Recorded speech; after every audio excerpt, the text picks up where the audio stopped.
Welcome back. Those of you who have been following me on the show, you guys know that I double as a performance coach. One of the things that I've really been trying to give back in the community is trying to help people with limiting beliefs.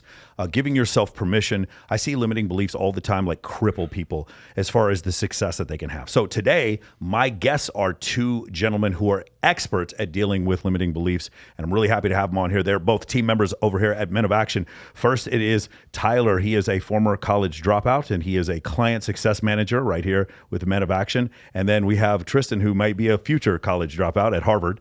He is also a client success manager here. And these guys have dealt with every day. They come into my apartment and they're like, man, we just had to deal with this and this and this. And I was just like, man, we got to do an episode on this. This is crazy. Like how many times we have to deal with this, because the things, the limiting beliefs that we have to deal with in self-improvement are applicable to almost all men. Because the thing for men, like you guys have seen whenever we've done the calls, we have brown people, black people, white people, whatever. It's so equitable across the board. We did not try to make Men of Action diverse, but when you look at it, it is so incredibly diverse because the issues that we deal with are ubiquitous amongst all men because of evolution. So it's really interesting when you guys come to me, and it's one of the things that's happened is there'll be like hundreds and hundreds of limiting beliefs, but there'll be like 3 or 4 or 5 that will take up 60 or 70% of all the objections that we get.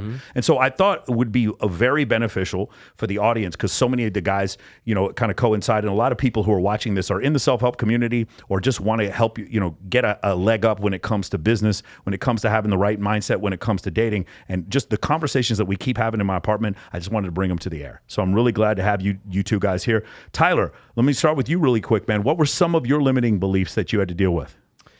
Ooh, biggest one was my height, 100%. Yeah, that was, growing up, I was very, very short. I hit puberty when I was like maybe 15. So growing up, I was always the shortest kid at school. I remember when I was 13, I was at IHOP with my family, and the waitress gave me a 5 and under kids menu. And that just like put a stain on my soul forever, that I was just never going to be tall enough. So yeah, there's that. And, when I was having some money struggles, there's that. Those are probably the main two things that definitely held me back as far as limiting beliefs are concerned. With the money struggles, did it make you think you couldn't accomplish certain things or go to certain places? Like what were some of the things that, because I've heard this too from a lot of people. Yeah, I guess it was mostly just being embarrassed and not feeling like I deserved what I wanted. Yeah, embarrassed. Until I had some semblance of financial stability. Yeah. Yeah. So, I mean, I didn't want to tell people that I was making decisions between buying gas or food. Of course. I was listening to Wes Watson say this. He said he didn't even buy his first car until he had $500,000 in the bank. And Justin Waller said he wasn't good car, first car, car, any period. car, period. He just said, I didn't buy anything until I had $500,000. And we're not even talking about like one of those nasty cars. Then one of those really nice cars that he has. Justin Waller said he did not feel comfortable coaching anyone on anything until he had a liquid million in the bank. He said he didn't feel comfortable. He didn't feel like he deserved it until that point. So it is interesting because as men, we have this burden of performance. So it is more embarrassing for, like, if a woman is 25 and lives with her parents, it's not really that big of a deal, right? But for as a guy, it actually means a lot more, unless you're in Europe, which apparently there's an epidemic of this where men are living with their parents into their 30s. So, yeah, that's interesting that you talk about money and you talk about height. What about you?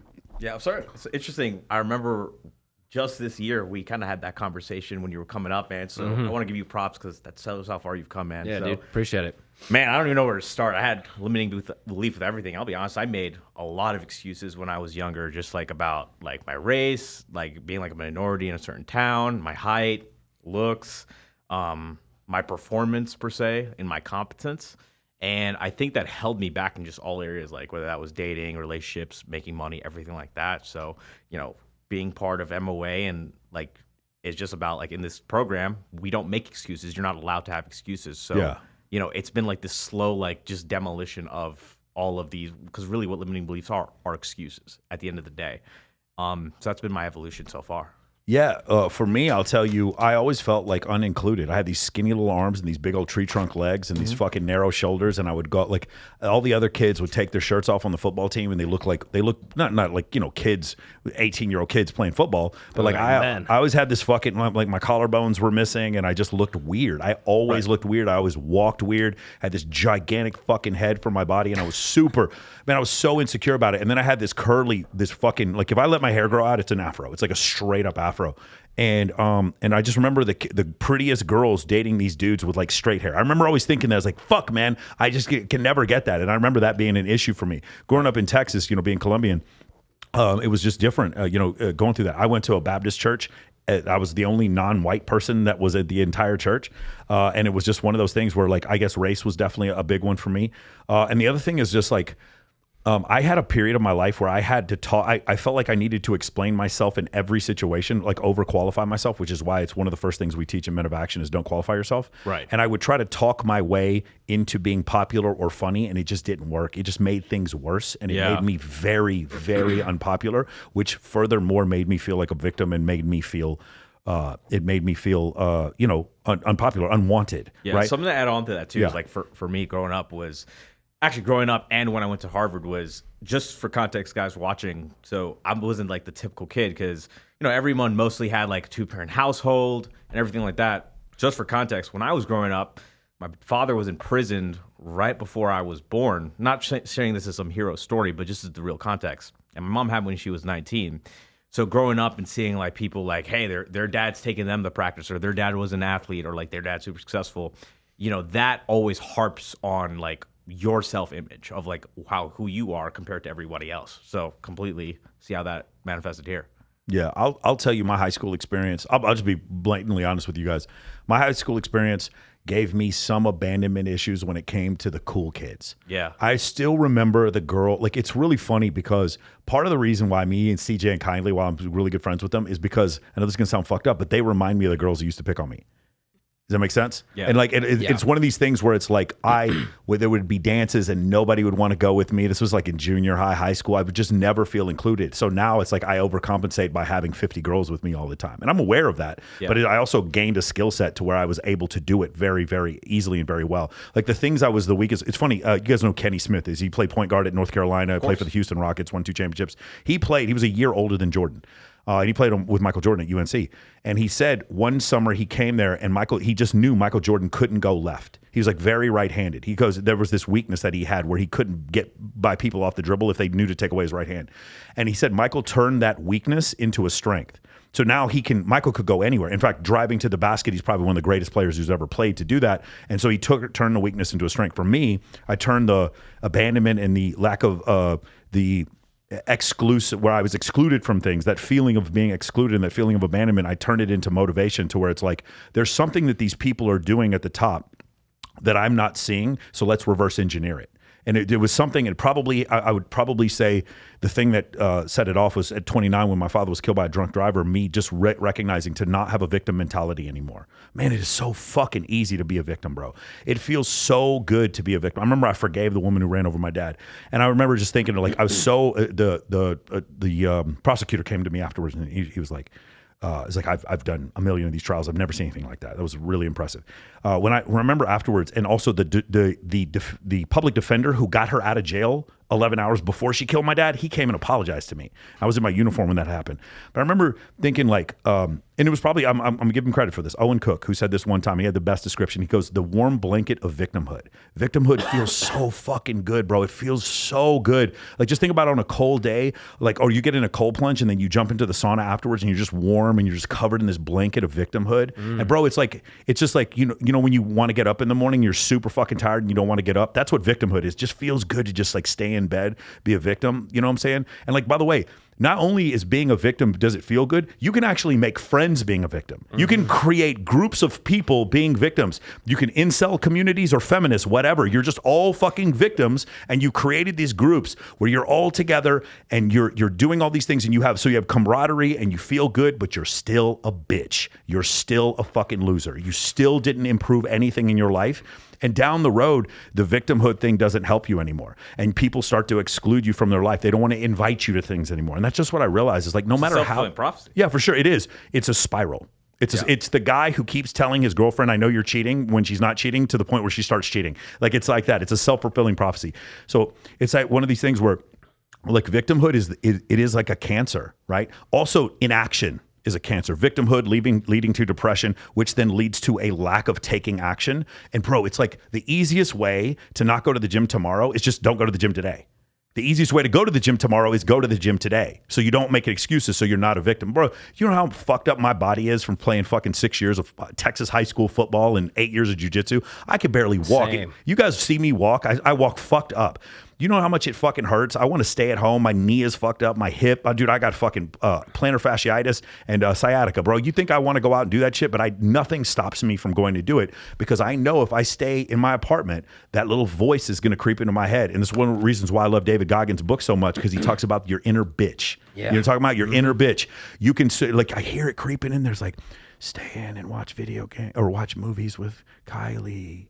Play 6 more games of Madden, fuck the gym. Bro, I remember doing that before, and I was just like taking pre-workout and then not going to the gym. You ever done that? Your face starts itching and you just, I got to get this shit out of me. Yeah, it's one of these things where, and like, it's so funny because victimhood creates momentum. Taking action also creates momentum. And when you see that, you're like, how can someone be like Elon Musk and run all these companies and do all this kind of stuff? And I bet you Elon Musk has way more free time than you think he does. You want to know why? Because he gets into momentum. He gets into these moments of hyper productivity, and then he just fucking aims his productivity in a certain place. And it's like, okay, now we're going to fix Solar City. Today, we're going to fix Tesla. Tomorrow, we're going to fix SpaceX. He just gets into these hyper moments of incredible productivity, which is why The One Thing is such a great book, because it teaches you how to do that. And same as Flow by Mihai Csikszentmihalyi, when it teaches you how to have that hyper productivity. Yeah, it's so funny. Like, he's building tunnels underneath LA to build trains all the way to Vegas. Yeah. But with the victim thing, I think it's interesting because although being a victim and blaming external factors for why you are where you are feels good, there's also the contrast feeling that you almost have to ignore for it to feel good, which is that you're taking power away from yourself. You're admitting that you are powerless over your situation, which deep down, I feel like we all know we're not powerless over our situation. But by playing the victim, we there become powerless. Yeah. So by taking action, though, you have to at least make the small admission that you do have some power and influence over the situation that you're in, and then you're on that path to more and more empowering choices and giving yourself more permission, which is what you talk about a lot. Yes. Right. And it's an ego thing too, because like when you have this like blanket or this shield of victimhood, you know, when by showing a victim that they have the power, that hurts their feelings, because that means, hey, they could have had some say in what has happened to them up until this point, and that's demotivating for a lot of them. That's such a great point when it comes to people who come on my show and they're successful and like the shit talkers we get in there, because it's like, you're mad. Again, none of us, it probably, there's another world where Bilzerian is broke. He talks about this before, right? He took these massive risks. But the thing is, if he really did make that money from playing poker, that means you could have done it too and you didn't, and now you're fucking broke. And that's the problem. And like, now you look at it like, fuck, when you, there's a big thing with the pickup community. When they look at my program and they say, wait a second, his guys are like having incredible success going up and talking to strange women because they know how to build an offer and they know how to talk to women without being creepy, and they're fucking hyper calibrated. Wait, you mean I didn't have to do all this pickup shit? That was 15 years of my life. Fuck you. Fuck Michael Sartain. I can't believe, how dare you? That is my religion that you're attacking right now. You mean I wasted all this time doing this shit? And then I kind of like, I feel like the course proves that so many of those beliefs, men and women can't be friends type of shit. Dude, it was pickup. No, I'm not, you can go back and watch these videos. It was pickup guys saying, stay off social media. There absolutely were guys saying that. There were pickup guys. Why do you think they did that? Because what happens is they want to be this meet the girl in person type of shit, and social media was distracting the women. But they didn't see the fucking avalanche that was coming. I saw the avalanche that was coming. It's funny. You guys know who Tom Sosnoff is, one of my mentors. Yeah. Tom Sosnoff, dude's like a billionaire. He owns Tasty Trade, Tasty Works. He sold he sold one of his brokerages. He sold 2 brokerages at this point. One is called Thinkorswim, and the other one, I forgot the name of it right now. And one of the things he talked about was, oh gosh, I can't remember now. Sorry, I lost my train of thought. What were we talking about a second ago? No, I was saying like how when you destroy someone's ego, destroy their victimhood, they almost get angry. Oh yeah. No, I remember what I was saying. The internet was coming. Yeah. And so Tom Sosnoff was a pit trader with Tony Batista. They were pit traders. He said one day he went into a display and he saw these guys making markets using a computer. And remember, you guys know pit traders are the ones who tear off the sheets and are like, buy at this price, sell at this. Right. They're big, loud motherfuckers in Chicago and New York that do this. Chicago for commodities and New York for equities. And so they're like screaming at the guys, do this, do this. He saw the technology and he's like, and it wasn't even that good. It's like how we look at AI right now. He looked at the technology for bid-ask spreads and market makers using the computer, and he's like, everyone on these floors will be out of here in 18 months. It wasn't even 18 months. He built Thinkorswim, made $1 billion. I mean, he sold it for $583 million. And the thing is, because he saw what was going on, it's the same thing. I'm like rolling around with fucking Mystery and Matador and all these dudes, and I'm like, and I'm watching Owen, and he's on fucking Owen Cook, and he's on YouTube, and I was like, that's pretty fucking smart. And they were making fun of him, and I was like, yeah, I don't think you guys should make fun of him. I think this is really fucking smart. And Instagram comes out. And I remember this one pickup artist. He calls me one time. He goes, "You got to stop telling dudes to get on Instagram. It's like fucking them up. It's like making them think that like." It was so crazy to me. I was listening to this. I'm like, oh shit, you guys don't see this is coming. It's the people right now who don't believe in AI. Like you don't know this is what's coming. And I saw it coming, which is why I started teaching when I taught back in 2008 is when I started teaching this. So, I mean, I think that's one of the interesting things. I still like cold approach. It's still fine. It's just not as efficient as using social media and having a procured social media account, persona, a personal brand. It's just so much more effective. And so that's what... Mike, actually, I want you to expand on that because I think a lot of people are under the impression, especially people who are newer to the audience, like Men of Action started in 2020, but you've been coaching for probably 20 years at this point, right? Coach, the things that are in MOA, I would say the first lessons came in 99. Yeah. But I did not start coaching until an Atlanta layer meeting in the west part of Atlanta, Georgia in 2008. And I have video to prove it. I have a video to prove 15 years. I have prove that I've been coaching for 15 years. Yeah. I have videos proving that I said men and women could be friends 15 years before all you motherfuckers are saying it now. And you wonder where you got. I have videos proving that I was teaching social circle before. By the way, the first person to ever say the word social circle to me was Mystery. He was the first guy to ever say it to me. And actually, I'm guessing Neil probably said it to him first. But they don't, what I call social circle is completely different from what they're talking about. They're talking about going to a club and meeting some girls and introducing them to each other. I'm talking about like literally walking into a place and having famous people stop and shake your fucking hand while you walk in with 20 or 30 girls. When I'm talking about my social circle is totally different from what they're talking So about. my question for you is like, because you've started coaching, you're going on 2 decades now, what were the limiting beliefs that you saw from students when you first started teaching all of this to everybody? The limiting beliefs I saw was... Or not even limiting beliefs, but just other things that held them back. No, it was one of these things where it's like, I will tell you one was the idea that it was always game that was the problem. Like maybe I just need to improve my game and I'll get the girl. That was one that was kind of weird. The other limiting belief, I don't know if it was a limiting belief, but it was like this incorrect understanding where like I would get into places where the ratio of women to men were just so much better, and then I would have better results with women. That makes sense. If we're talking about sales, does that not make sense? Like I'm going to go to a place where there's just more fucking prospects.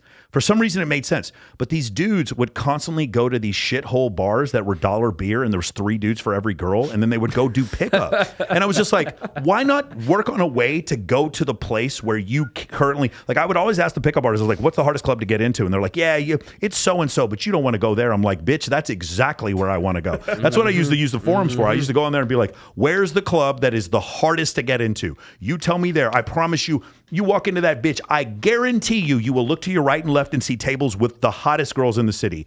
Bar none. There is no exception to this. I mean, what was the foolish rule when you came to Vegas? I don't know if you say in the podcast, but the best club, it's not where the best DJ is. It's not where the best sound system is. Where the hottest girls. Where the hottest girls Yes, are. and in every major city. Yeah, for people who don't understand that, the best nightclub, the best venue, the best restaurant, the best whatever is not where the best DJ is or the best design. It is where the prettiest girls are. You either know that, if you're a man, you know that actively and cognitively. If you're a woman or if you're someone who's just not interested in dating, you might not know it cognitively, but subconsciously, you'll walk into a place and you'll notice prettier girls and you will just think it's higher status without even realizing it. It's just one of these weird things that happens. Well, for the girls, they just hit up their friends and see where they're going. So wherever most of their friends are going, it is very much a hurt. It's very like, again, you guys shouldn't watch. I mean, if you want to watch Mean Girls, you can. But if you ever watched Mean Girls, it's that mentality of a herd mentality where they all follow the popular girl. That hierarchy of popularity is actually stronger amongst women than it is men. And women are able to suss out hierarchies between other people faster than men are. Meaning, you can walk into a room and she can. Dr. Buss talks about this. He has a friend he had a colleague who was like, oh yeah, those two, they're fucking. And Dr. Buss is like, what are you talking about? Like, yeah, they're sleeping together. And later on, he found out she was right. Like, women can suss that shit out really quick. And I think I can too now from doing it for so long. But it's one of these situations where it's like women have this ability to tell, when you're being phony. And so that's why it's just so important, I think, to be super calibrated with them. What are the other thing you were talking about before about the victim mentality? An internal locus of control. Date Psych mentioned this. I know Rolo and Date Psych are not big fans of each other, but Alex Date Psych, he brought up this one thing. He was like, men who did better in dating had an internal locus of control versus an external locus of control. You guys want to look that up? I know a lot of you guys, you're tired of woo-woo shit that you see on some of these podcasts about inner beliefs and all this stuff. Look up internal locus of control versus external locus of control. This is something in hard psychology that you can learn about. Like taking responsibility for your own feelings and actions always and never being a victim. That is a way more successful way to live life. You do that, you combine it with discipline. What's it called? Delayed gratification. Delayed gratification is another one. Discipline, delayed gratification, and also understanding that other concept. That's a key to success right there. Anyway, so the limiting beliefs. You guys have to deal with them every day. What is the one that just kicks you in the fucking stomach? The one where the guy says the shit. I'll tell you what mine is. Hold on, let me tell you what mine is. The quickest one, bro. I think I'm too old. I'm 46, right? And a lot of people don't realize I am. And they're 32 years old thinking they're too old to date a girl who's 25, bro. That is the one that kicks me in the gut. I'm like, they think, bro, I have it, because they'll see streamers and Bitcoin guys who've made millions of dollars at 22 years old and they're 35 and they think it's over for them. That one kicks me in the fucking stomach. Yeah, especially for me, because I'm the youngest person on the team. Yeah. And I'm getting, most of the guys I talk to when we're doing like these coaching calls are older than me. Yeah. And they see that I'm younger and they think like, no, like, damn, it's awesome you're getting started. I'm like, no. I wish I was like 35. Yeah. Like, that is the peak SMV for any male, especially if you're doing everything right. Yeah. So, no, I totally understand that. Oh, by the way, that's another thing they contended. Mack and Murphy was contending that women don't think that peak SMV for males is 35. And the reality of the situation is, if you're a dude, the reason why he's sort of right is because of obesity. Obesity tends to onset later on in life, or rather, it's easier to become obese the older you get. So when they talk about like there's a bigger separation, like a higher divorce rate, when there's a great gap in between the man and the woman as far as age is concerned, right. It tends to also have to do with the man losing his sexual market value, partially because of obesity and partially because of just getting old. So if you stay in really great shape and you're 35, you are at your peak. You are, but it's your responsibility to stay in good shape, to stay limber, to take care of your fucking skin, get the hair transplants if you need, whatever the fuck you got to do. Yeah. Those things are your responsibility. Yeah. So so I'll go with the biggest limiting beliefs. I had this personally. I hear it a lot. Is especially with things we talk about in MOA is definitely the looks. Okay. Good looking. So I'm not 6'3". I'm not like white. I'm not like, I don't have blue eyes. I'm not like, I don't look like a male stripper or whatever. Things we want to substitute. That's the biggest one I see like every That's day. the biggest one they hit you up with. Not even like on the initial call with somebody, but just in the program, in the group coaching calls, in the text messages. I hear it all the time. Yeah. And so one of the things we try to do to address that, everybody wants to go back and check this out. Go look up at Adolfo Tex. Go look at Alex Costa, and then go look at Fit X Fearless. In the last month, I've had 3 guys on that specialize in looks maxing. Yeah. Adolfo, more like physique, like getting the proper physique you want through training. And then with Alex, it's a lot to do with dress and like hair care. And then if you look at Fit X Fearless, it's also like fitness training, clothes that fit you properly, and how facial hair can accentuate your face. And he just shows like the transformation of how he used to look how he looks now. It's insane. It's incredible how much better men can look without going to get a nose job or Botox. But there's just things that you can do that not only make you look better, but actually show that you care. So like, is looks... Here's the other thing we have to point out. Do looks matter to women? Of course they do. Anyone who tells you they don't, this is another thing. I had Kezia Noble on. She was saying something like, yes, you don't need to work on yourself. You just need to have game. And I'm like, I think that there might be a small subset of women that works on, but I just know so many women that literally will reject you if you have something out of place physically. And by the way, we're not just talking about looks. You just dress wrong. Your breath smells bad. It's very clear you don't know how to groom yourself. Those kind of things, I think that's also a big issue. Right. I would say the biggest limiting belief that I hear is that I'm going to wait until I'm successful financially before I do anything about my social life. Great one. That's something Matter that... of fact, that's the majority of guys that we talk to. Yeah, that's 100% it. And the thing is like, I used to have the same exact thing. Yeah. Like I struggled to give myself permission to talk to women, to make new friends, because I was so afraid to tell them that I was struggling financially. I mean, at the time I was, in a job that was like Amazon e-commerce stores, and I was a group fitness instructor. I was probably making like maybe $1,800 a month. My rent was like $1,300. It was tough. It was fucking tough. Like I was barely getting by. I was doing DoorDash on the side. I was doing all the stuff. But the thing is like when you meet, if you go out at all, you're gonna meet people that are struggling financially, that just do not let it affect them at all. And that really shook up my reality. Like I would meet guys who were broke. They were like basically sugar babies to their girlfriend. Like their girlfriend was taking care of them financially, and they were getting it done. And here I was just complaining, thinking I needed to make $10K a month plus before I could have a girlfriend. Yeah. And it's amazing to me. Like all it takes is you just stepping out of your own way. What you're saying is, if you're broke, you need to fuck a rich Instagram model. Just lay it down good on her, and then you can like live off of her. That's what you're saying. There's some Chads out there who are broke that are fucking some billionaire's daughter, and she does not care. Bro, this city is so full. This city is so full of those dudes. They're just like It's really funny because this is one of the cities where like the average, especially near the Strip, the average woman is making 2 to 3 times as much as the average man because of the entertainment industry. And so the VIP host and the male stripper and the male bartender are making less than half of what the female cocktail server, the stripper, and the fucking female bartender are making. Right. The female pit boss, the female blackjack dealer, whatever. There's a company right now that does topless blackjack dealing, and these girls are leaving a grip, bro. 2 fucking bands a night. Like it's crazy. I'm living with $2K a night just for doing topless. The women here make so much money, and the men here are so good looking. And so you see this often where it's the cocktail server who makes $240 who's dating the male stripper who makes $60, and he's sleeping. She's paying for everything. And you know what's crazy is that like this same excuse gets brought up by guys who are actually doing well financially. Yeah. They just think they need to do even better financially to finally be qualified. It actually even gets worse. Not to say on this podcast, like, don't make money. Obviously, make more money, improve yourself. Make as much money as you can. Yeah, of course. But something, we talk about is like crutches, right? When you believe like, hey, it's like the success or the looks or everything, whatever the thing is, but we'll go with money for this example. When they do get the money, now the money is a crutch. Yeah, that makes it worse. Success. Such a great point. They need to buy the $100,000 table. They need to spend $20K at the strip club. They need to go on seeking arrangements. Whatever thing is going to be. And now they're valued for that thing, which is what they never wanted in the first place. It's the guy in the first 6 months of like working out is asking about taking Trenbolone. Like, you know what I'm saying? Like he's like, bro, Tren, learn how to fucking diet and work out before you start taking Tren. But that's what these guys are doing. It's like they didn't learn game and they did learn money. So here's the delineation for a lot of you guys who are watching out there who may be frustrated with this. And if you're watching this right now and you're successful in business or just successful at solving problems, but not successful with women the way you like, here's the reason why.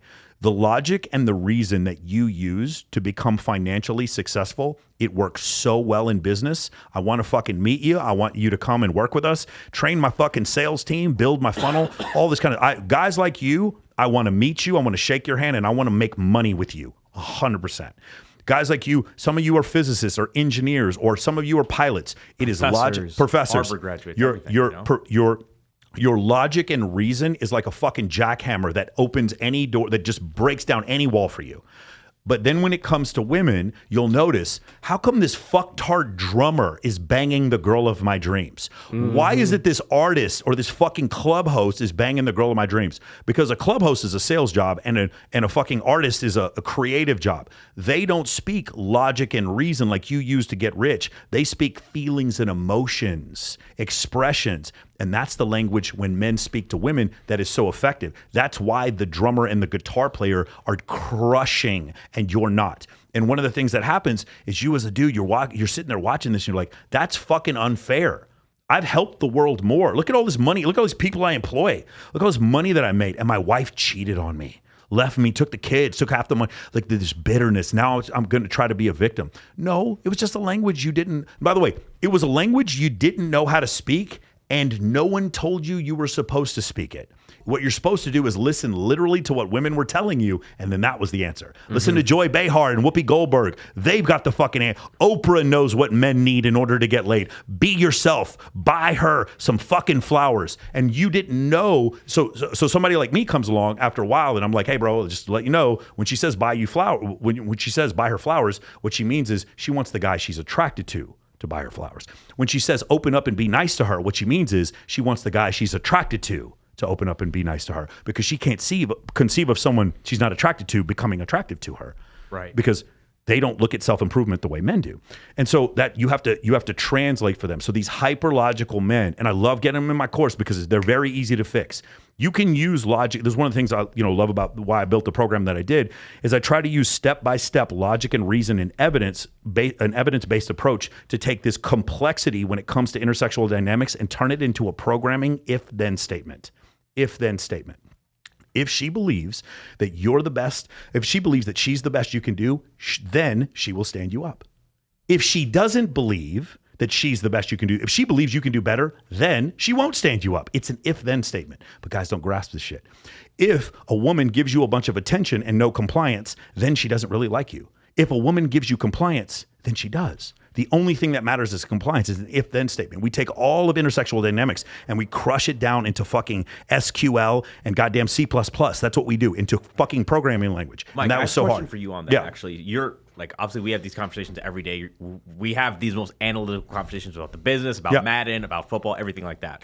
Did that problem of being overly analytical with your decisions and like trying to apply that to intersexual dynamics, did you have that problem when you were, for my age or even younger, coming up? It was not quite the analytical part, but it was, let me just keep talking. And then if I'm nervous and there's a gap, let me talk about myself more. That was the issue. Let me qualify myself more, because I was good at talking. I was a debate champion, so let me talk more. And the thing that I noticed is that the girl would like sit there and listen quietly while her vagina was drying up. And I just didn't understand what was going on. Like, you guys understand, because the reason why I'm so aware of this space is because I was so far on the other side of it, right?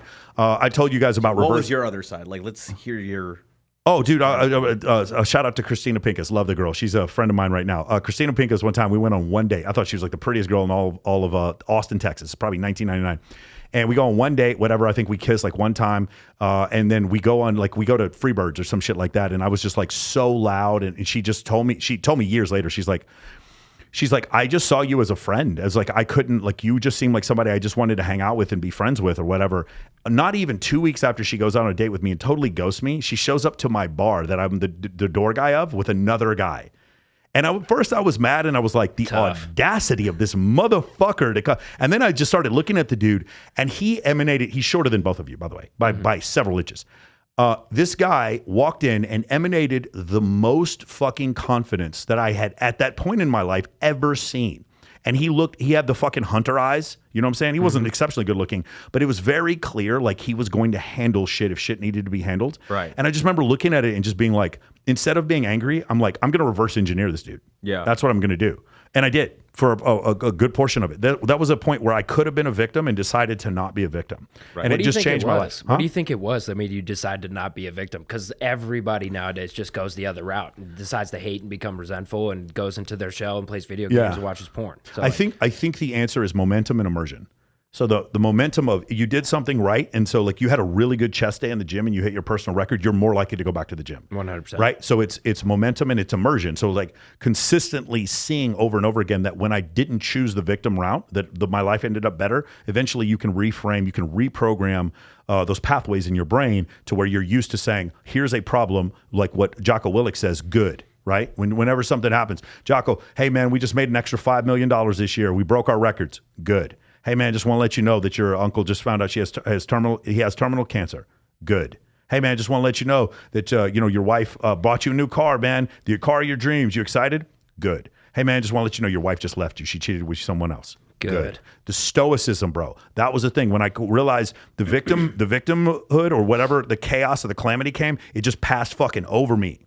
And I didn't give it anything to hit. There was no physical form for the victimhood to hit, or for the calamity, the chaos to hit. And so because I didn't give it a form to hit, then I didn't ever become a victim. And as long as I stayed stoic, then I understood that I was going to get through it. And you get really good at business, and you get really good at a lot of other things when you can do that. But eventually you'll find women that are hyper attracted to you, and you're super stoic and you don't react, and they're like, you're a narcissist, or they start saying, why are you so emotionally closed? And I say this to them. I'm just as emotional as you are. I just know how to control it. I just see the fruits of being able to control that anger and that sadness and that victim mentality, because on the other end of it is all the women and money you could ever fucking imagine, all the happiness and abundance and friends you could ever fucking imagine, if you can just grasp that one concept.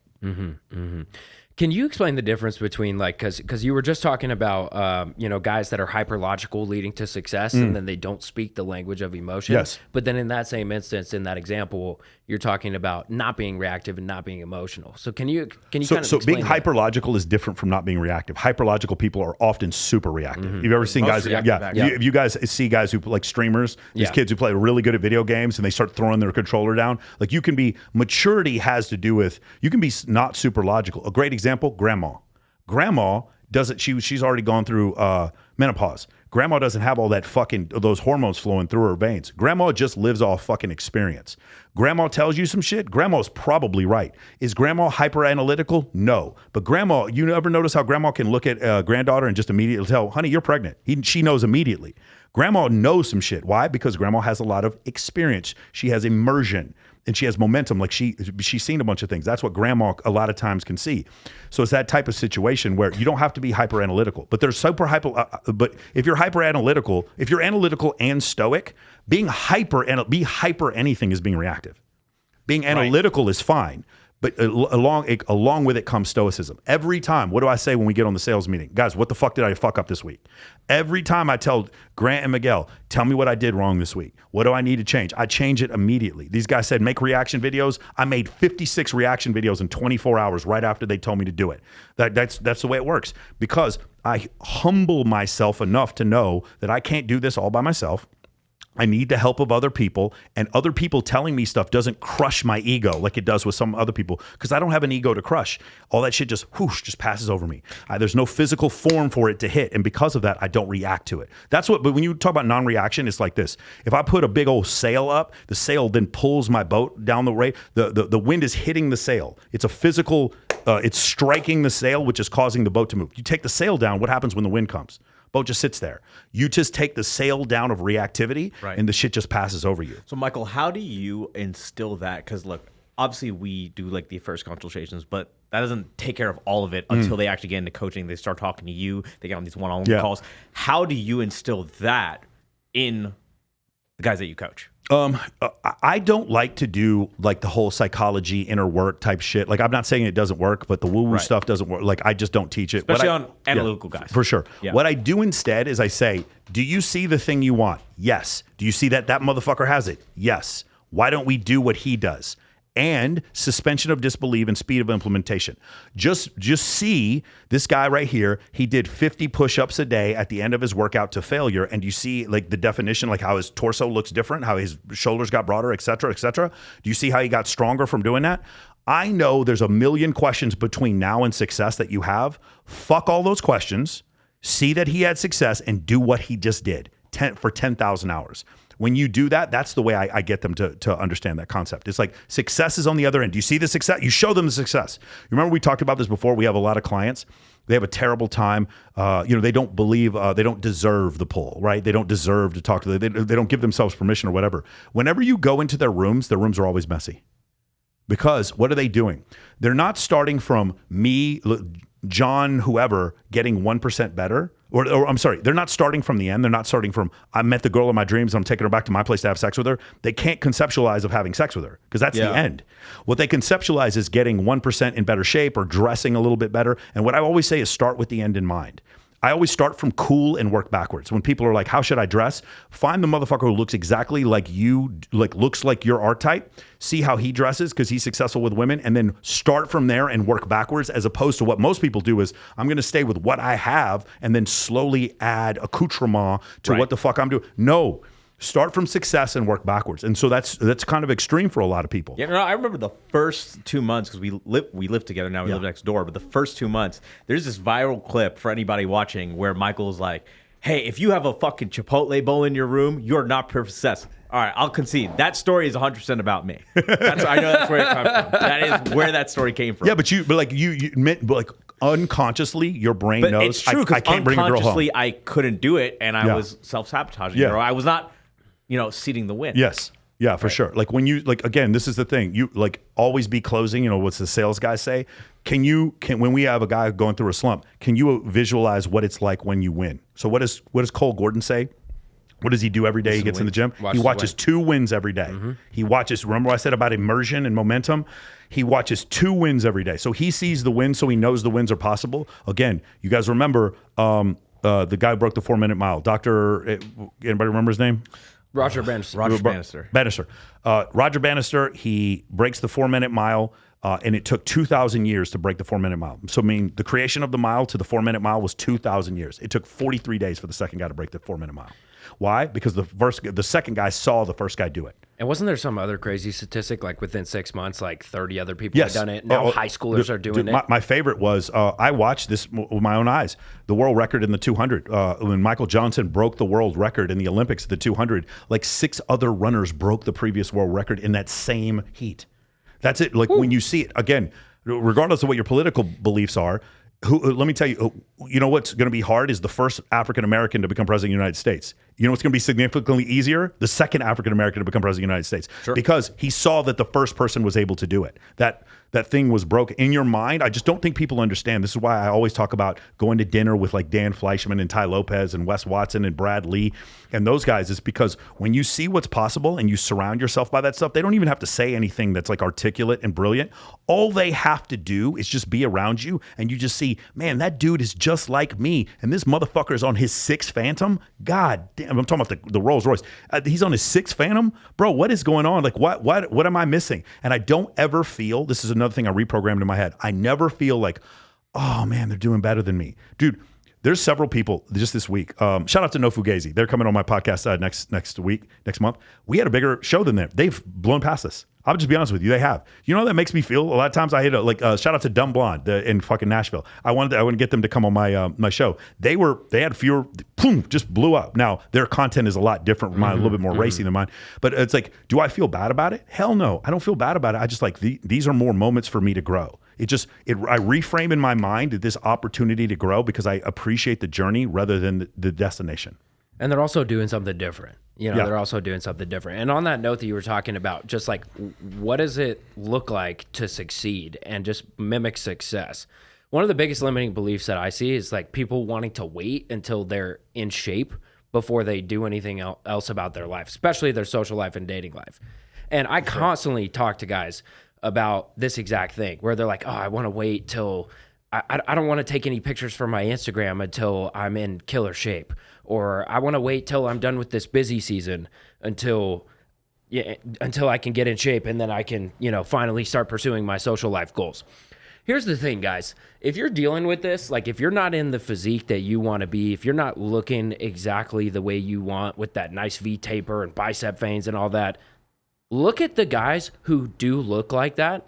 And what you'll find out is no matter how busy they are, no matter what else is going on in their life, they somehow maintain a good physique. Yeah. Like for me personally, I've had abs since I was like 8 years old. I've never lost them. There's not a memory in my life where I do not have abs. And even when I'm working 12 hours a day, 14 hours a day, or when I'm working 3 hours a day, I still find a way to get it done. So you should figure out how to build your social life while also being in shape. You have to learn to do Tyler, both. Also, I'm sure you've seen the opposite of this. You're a personal trainer too. Even if you become that guy, right? You take, you get that single digit body fat, you get that perfect proportions, whatever it is. Not that you shouldn't do that. Of course, do that. How many guys do you know who just work on this and they just think, hey, as soon as I hit 6 digit body fat, the women are just going to knock on my door. All the women are just going to flood to me. I'm just going to walk into the nightclub. Newsflash, it's not fucking true. If I post the shirtless photos, the only people that hit me up are dudes. Me. Okay. Tristan comments on it. There's so many different attributes. Fitness is, in a way, not that we shouldn't do it, is almost another crutch.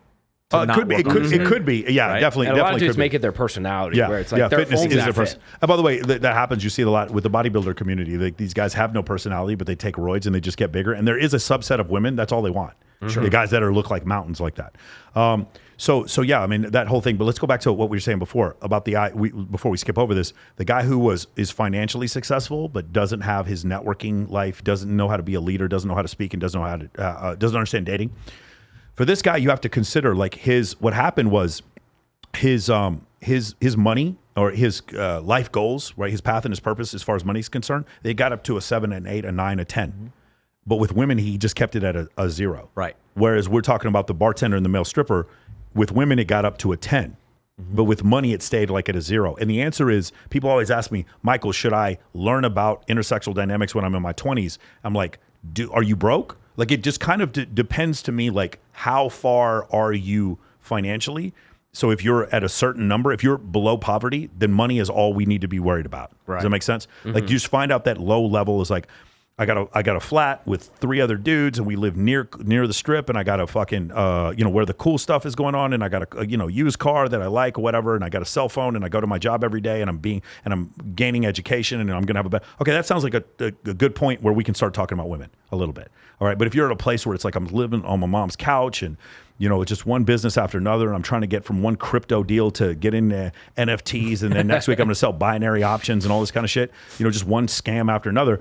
If you're that dude, we need to worry about money instead. And so the thing is, with the guys who are listening to this, if you have the whole money situation set, it's never too early to learn intersexual dynamics.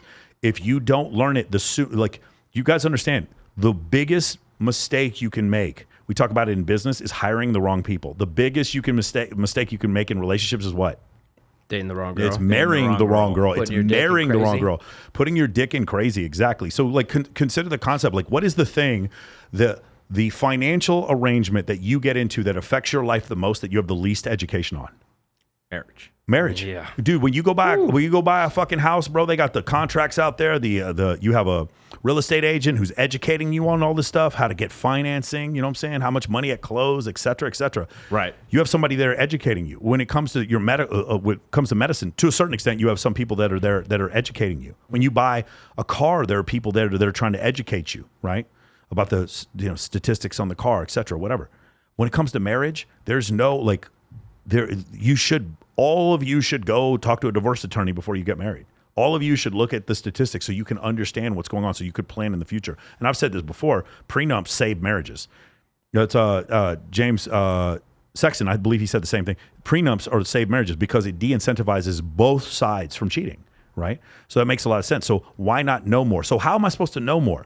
Well, you know what, Michael? I became a computer engineer right out of college at 22, and I started making $275,000 a year as an engineer. I work at Google up in the northwest of, up in Northern California, and now I make $500,000 a year. Now I have stock options and equity and all this kind of stuff. My money shit is set for the rest of them. I'm good. I got several mil in the bank. I'm good, Michael. And the thing is, like, not only do you not know what you're doing with women, you're a fucking target. You actually know you're a target. You're actually like no negative to do it. Like, your knowledge about women is in the negative. You understand what I'm saying? Mm-hmm. So now, because you didn't take that time to discern all these red flags, now you're in a situation. And by the way, it's not the women's fault. Women are just acting on their own evolutionary impulses as well.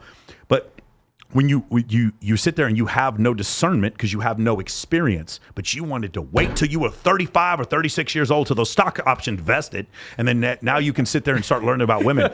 Motherfucker, it's late, and you got to learn earlier, and that's the thing. Like, so learn to do both. And I promise you. Actually, it gets worse than that, because when you have all these things, get this money, you get these stock options or whatever it is, and then she does cheat on you, and you do break up, and she does take after your money, you feel like, hey, there's this guy who's having success who's lower value than you, but you deserve this better thing. It gets even worse. Yes, that's the other thing. Deserve has nothing to do with what Clint Eastwood said. Deserve ain't got nothing to do with it, right? That's the thing, man. It's It's one of these things where it's like these guys think that because of the Curse of the High IQ by Aaron Clarey goes over this concept. And this idea that like because you have a high IQ, you think things are going to be easier for you. And some things will be easier, but you don't deserve shit. With women, you make them feel a certain way and then they come and comply, they react, right? Sex is a form of compliance. You do not get her to spend time with you and give you her affection and eventually have sex with you unless you are stoking some kind of emotion, some kind of feeling in her. That is very hard for the computer engineer to understand. Right. It's very hard for him to grasp.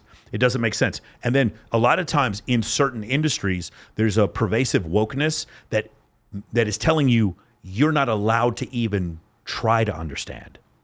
Does that make sense? Mm-hmm. You're not, the concept of you even trying to figure out how to become better with women, i.e. having masculine boundaries, is offensive. Right. So like not only are you, that's why I said your knowledge about women is in the negative. It's not even, you're not even at zero. You're in the negative. You're actually actively learning things that are fucking hurting you. And you have a boatload of money. You're a target. Bro, like you understand what I'm saying? Like it's time, the excuse of let me do this later, it should be destroyed. It should be ended now. You need to learn all aspects. If you are broke, learn more about money. It's not time to worry about women. But if you are really well off financially, this is the time to learn. Mm-hmm. And the other thing I will tell you is, man, I don't like these again, I hate to just keep bashing on red pill and pickup stuff, but it's the anecdotal stuff I just don't have time for. Some of it is good. It's like I would rather, it's trust me, bro, as opposed to here's a study. Here's a study is way better. You want to know why here's a study is awesome? Because it's the women who are always complaining. Like whenever I bring up a study, the girls are like, man, but that's not me. That's how I know it's true. But that's how I know it's true. But I have an anecdote that goes against that. I have one anecdote. I'm different. I'm solipsistic and the world is different because I said it's different. It's like when Machine Gun Kelly, it's like, yeah, all these women think Machine Gun Kelly's hot and there's one girl and there's like, I don't think he's hot. Okay, I understand that you don't think he's hot, but they'll say things like he's not hot. And I'm like, to you he's not hot. I understand. It's like, no one thinks he's hot. I'm like, you're solipsistic. Like that's not true. Just because you believe it doesn't mean everyone else does. I think he's a fucking weirdo. But the problem is like, so I am still aware that some people find him attractive. So if you come to that realization, you see, okay, you're sitting there listening to them and they're telling you these things that they believe to be the truth, but it's not objectively true. Did you want to go over, so I just want to go over the whole thing about having money and like having money advance, but not having game advice. And then the other thing you were talking about was fitness. So fitness can kind of be the same way. So guys, think about the triangle of health, wealth, and relationships. So we got health overdone. Like we're sitting there taking 300 mgs of test every fucking week, along with Anavar. We're taking Deca, Winstrol test. What's it? Test Clen. We're taking some Clen. What's the new Halotessin? We're taking all the good shit, right? We're fucking swole as shit. Halotessin? Yeah, something like I forgot. And then we're like fucking swole as shit. Got the fucking veins, looking ripped, right? And the funny thing is, the first couple months, the girls look at him like, damn, you look good. You actually look good. That's right. You get those big gains or whatever. But it's like, okay, I took 250 mgs of test, and the girl said, like, looked at me. If I take 500, she's going to be fucking me for sure.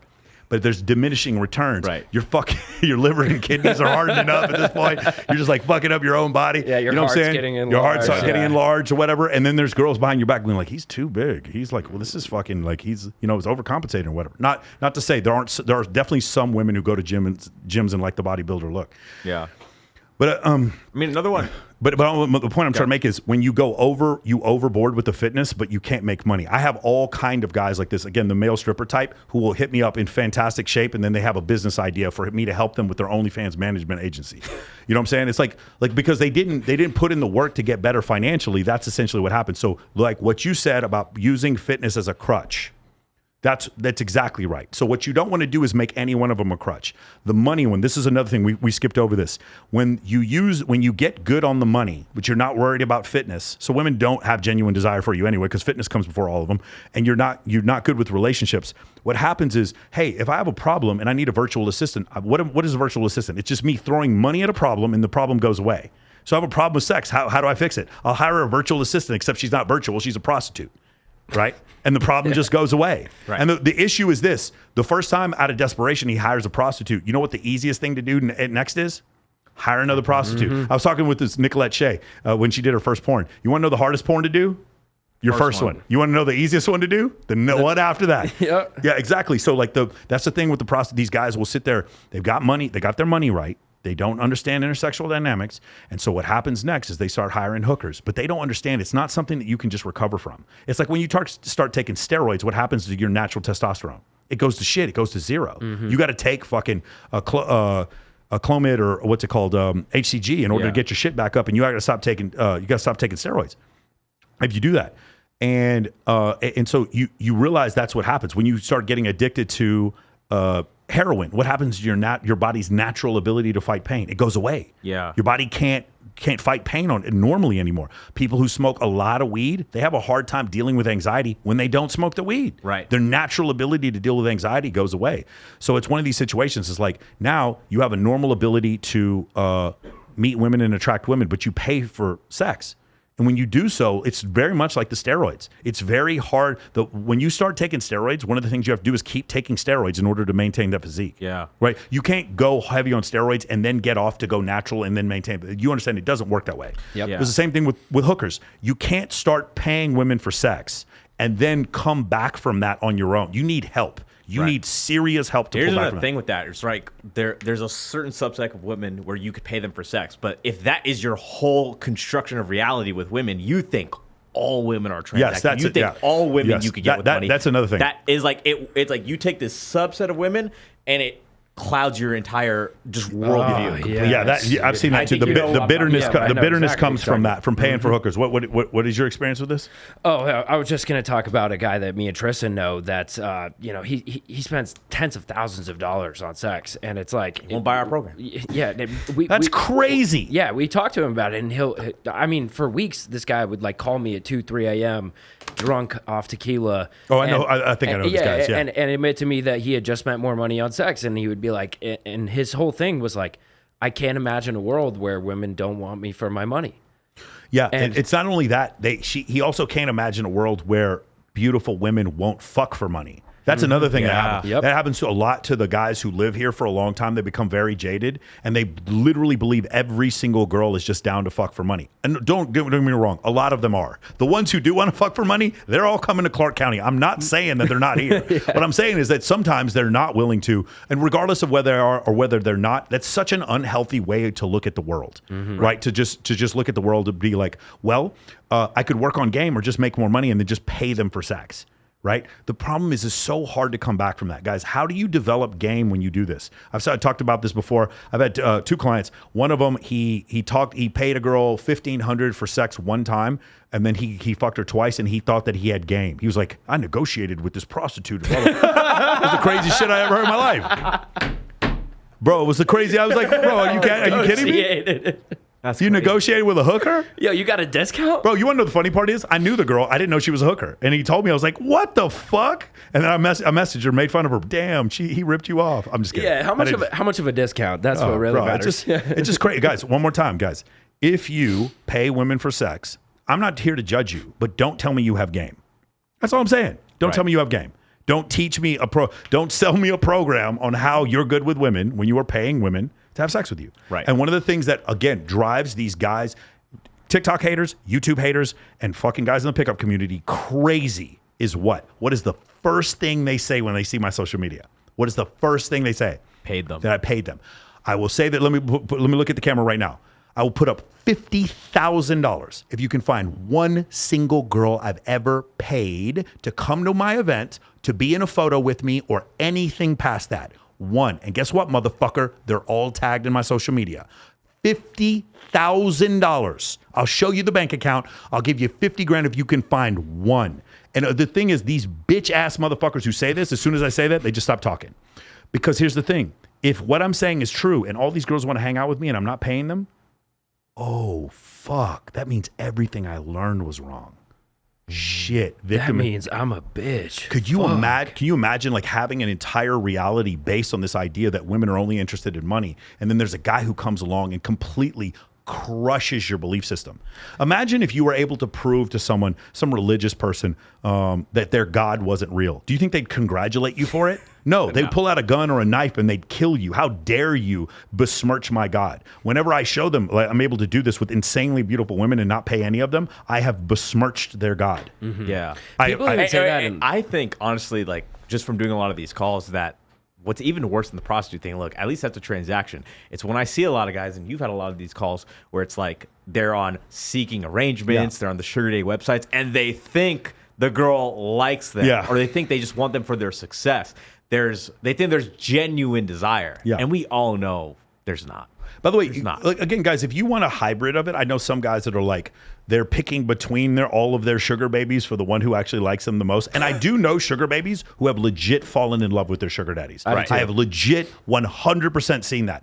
And when the sugar daddy leaves, they're heartbroken. They're crying to me about it. Like, it was a legit emotional reaction beyond money. It really was. I've seen that happen before. But if you want some kind of hybrid thing, that's fine. If you just want it to be transactional, that's a problem. But if you don't want it to be transactional, if you want a woman, like Rollo says, to crawl over broken glass and change her religion for you, if you want to learn how to get genuine desire, call us up. Call us up, because that's what we teach. Right. Call us up, because that is the thing you want to do. But you have to be worth genuine desire.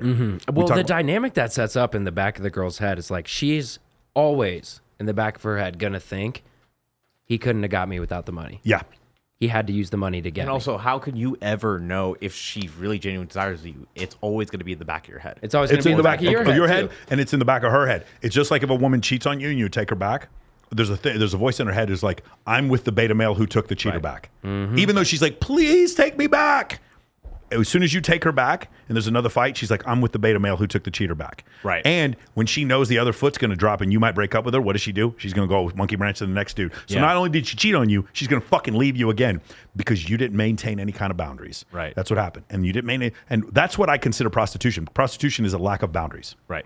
That's what that is. Do you understand? 100%. Like the lack of decorum to, and by the way, you know, Dan said this, Bilzerian said this. He goes, I wish I could pay prostitutes because my life would be easier. But it's like, I am only interested in women who really, really want to have sex with me. And I got to say, Dan, I got the same disease you do, bro. I want the same thing. I couldn't imagine fucking a girl who wasn't attracted to me. I couldn't even fucking imagine how like gross and empty I would feel after that. I can't even fathom that. There's some guys right here that's like, I can't even fathom the other way. Right. Well, there's people out there to teach you.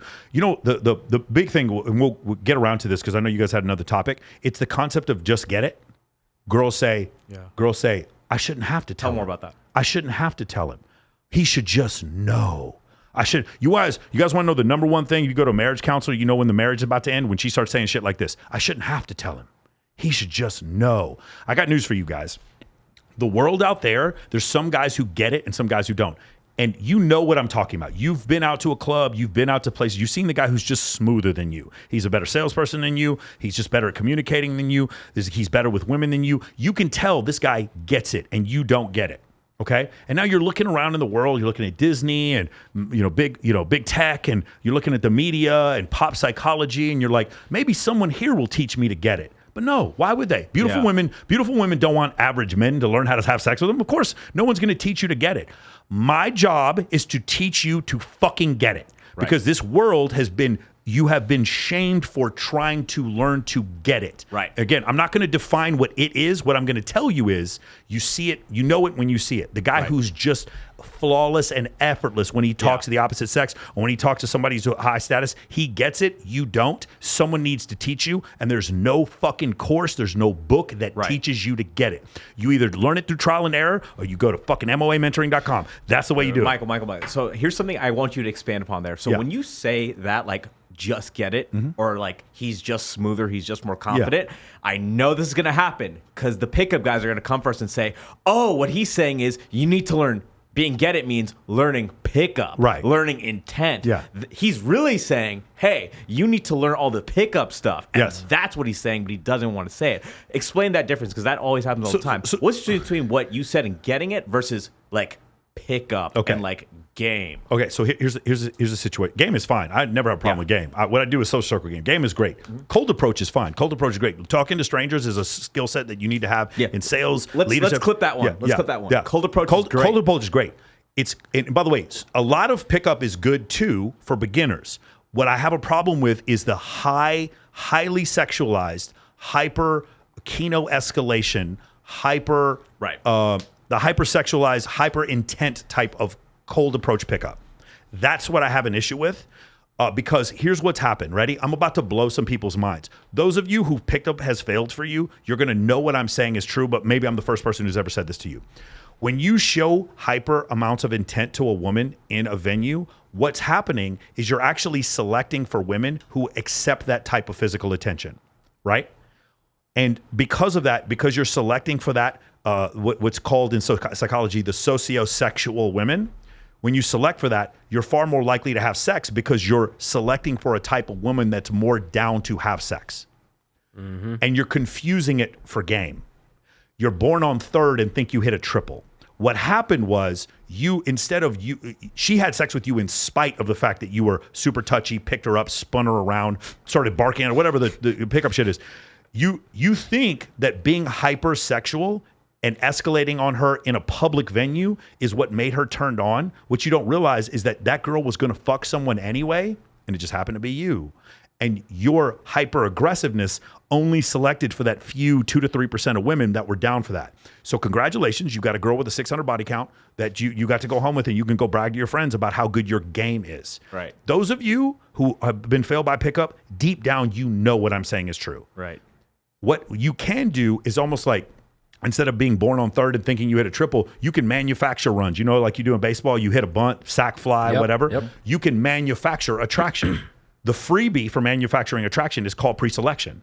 Mate choice copying, sexy son's hypothesis. That's the freebie. Anyone can do that. The other ones you could do is break rapport, treat them all the same, make them talk about themselves. There's other techniques that you can use. Again, if-then statements, very, very easy, logical if-then statements. You can create these huge social situations where this one guy is going up and showing intent.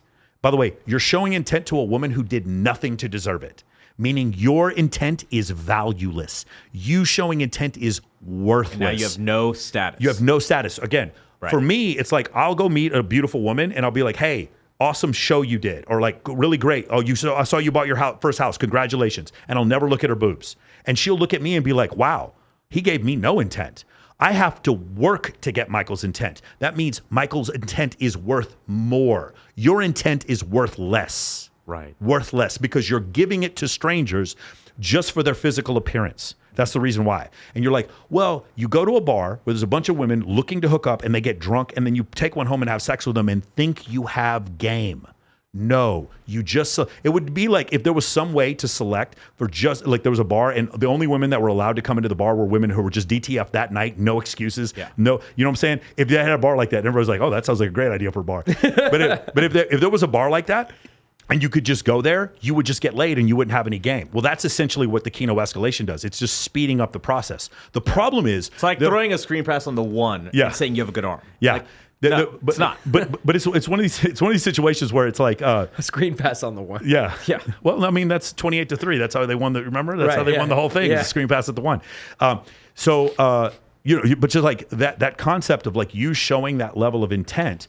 What happens is during all those approaches, there were so many other women that you could have manufactured attraction with and you didn't because you blew it out because of intent. Mm-hmm. I knew this for a long time. Do you know who reiterated this to me? Dan. Dan was the main person who reiterated this to me. Don't hit on them. You remember that scene in the movie where he's supposed to hit on Cameron Diaz? And he's like, and the guy who was directing the movie was like, you know, I just figured since you're so fucking good with women that you would know how to go up and like cold approach her. And he's like, I don't cold approach women. I just build incredible amounts of social pressure so these women are attracted to me. Doesn't that sound better? Doesn't that sound more fun? Yeah. So Mike, elaborate on that because some guys are gonna think like it's all in extremes, right? So they think, okay, I'm not gonna, I no intent, right? Okay, I'm just gonna sit in the corner. I'm not gonna talk to any of them. I'm gonna wait for them to come to me. Elaborate on the difference between that. Yeah, so a lot of guys say that as well. I'm still super gregarious. I'm still a little bit ostentatious. I'm still extroverted. I'm still approaching. Right. But I'm not like, damn girl, you're fine. There's none of that in me. What is like, what up, like you see me go up to my guy friends. I go up to Rolo, what up, homie?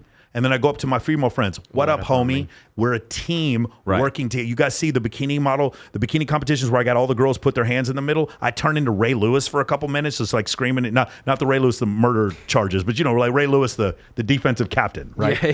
I put my hand in the middle and we just like ready, break with all the girls and they get hyped up. Those girls, a lot of the times they're sitting there like they're receiving beta intent from beta males all over the place. And there's this one alpha who's sitting there talking loud and hasn't looked at my boobs once. Yeah. He had hit on me one fucking time. And look at all these other girls around here. Girls look around each other. man, I wonder which one he's fucking. They'll just start seeing that. And then all of a sudden that fucking pre-selection pang, that evolutionary pang that their ancestors from 50,000, 100,000, 200,000 years ago started feeling. They start having that. It's like, this is a desirable fucking man. He must be. This many women around, he hasn't even looked at me once. Right. What the fuck is going on? I'm going to get his attention. I'll do anything I got to do to get this motherfucker to pay attention to me. That's what they start thinking. I'll go start grinding on my butt on him, or I'll ask him out, or I'll flirt with him, or whatever. And you start seeing it happen when you create these situations with ratio. Dan, I think, likes to talk about 7-to-1. I think 3-to-1 is good. 3 girls to every guy in like an event. I think that's a great way to create that ratio. But like Dan, he articulates it so, but that's why it was so great. The reason why I was so happy when The Rational Male came out is because I knew a lot of those things, but I couldn't write a book on it. And Rollo really put those things into perspective. There is no such thing as a soulmate. Long distance relationships aren't real things. Like things like that. Rollo put it into that way, into a book. He articulated it better than I could. Dan articulated social circle game, the fame brain, that kind of stuff, pre-selection better than I could in his book, which is why that book is required reading for my clients. And so that's the thing that you understand. I want people to earn my respect and earn my admiration, but also earn my intent and earn my attention. Right. In order for them to do that, like when I do that, then I'm higher status because they're qualifying to me. When I walk up to a strange woman and it's very clear that I'm just trying to take her home, if I'm super good looking and she's super down, it works. But the problem is you think that you generated attraction. No, you didn't. She was just fucking ready, bro. It's just one of these... Whenever I hear this pickup artist like, I grabbed the girl's hair and she said that it turned her on. I'm like, I will bet you any amount of money she was going to fuck someone that night. I'll bet you any amount of money that she was just down that night. Yeah, it's almost like in sales when like you have a sale and the guy just buys in like 15 minutes. Like anyone could have closed the sale. Like, Yeah, it wasn't because of your ability. And you think that it's good. Yeah, exactly. And you think you're good now, right? You just had to get out of the way and let it happen. Again, guys, one more time. You're born on third base and thought you hit a triple. 100%. No, that's the same. You're born with a silver spoon in your mouth. No, that's it. That's the situation. You have to learn the attribution. Do you guys have any more specific limiting lists? We have a lot to get through. So yeah. One that I get a lot is, they watch a lot of these clips, right? Whether that's from Fresh and Fit, Access Vegas included, and you hear the girls saying, "Oh, he's got to be like 6'2". He has to be, a certain race. He's got to be black, whatever the thing is." And although they're saying that, right, on these clips, and you're seeing this stuff, it's tainting their view in the sense that's like, it's giving them a way out, right? Because we're trying to destroy victimhood, right, on the show, but when you are clearly looking at things you quote unquote can't change, that's like an outlet for you to victimhood. It validates their excuses. How do you balance those two with your coaching? Okay, so just consider this, right? You know who Draymond Green is for the of course. Warriors. Okay, you notice how Draymond Green started? He came into the league. He was talking shit, and he was really good. I mean, he's probably one of the best forwards in the league, defensive player of the year, incredible passer, rebounder. He could do a bunch of stuff. They could run the offense through him. Mm-hmm. And he talked a lot of shit. You notice how he's gotten worse? Does he talk less shit? So as he's gotten older, his shit talking doesn't stop, right? Mm-hmm. If you ever see this with people when they get older, they have a big appetite and they're young and they're lifting weights and they're eating, and that appetite helps them to grow muscle. As they get older, they can't grow muscle the same way. Does their appetite go away?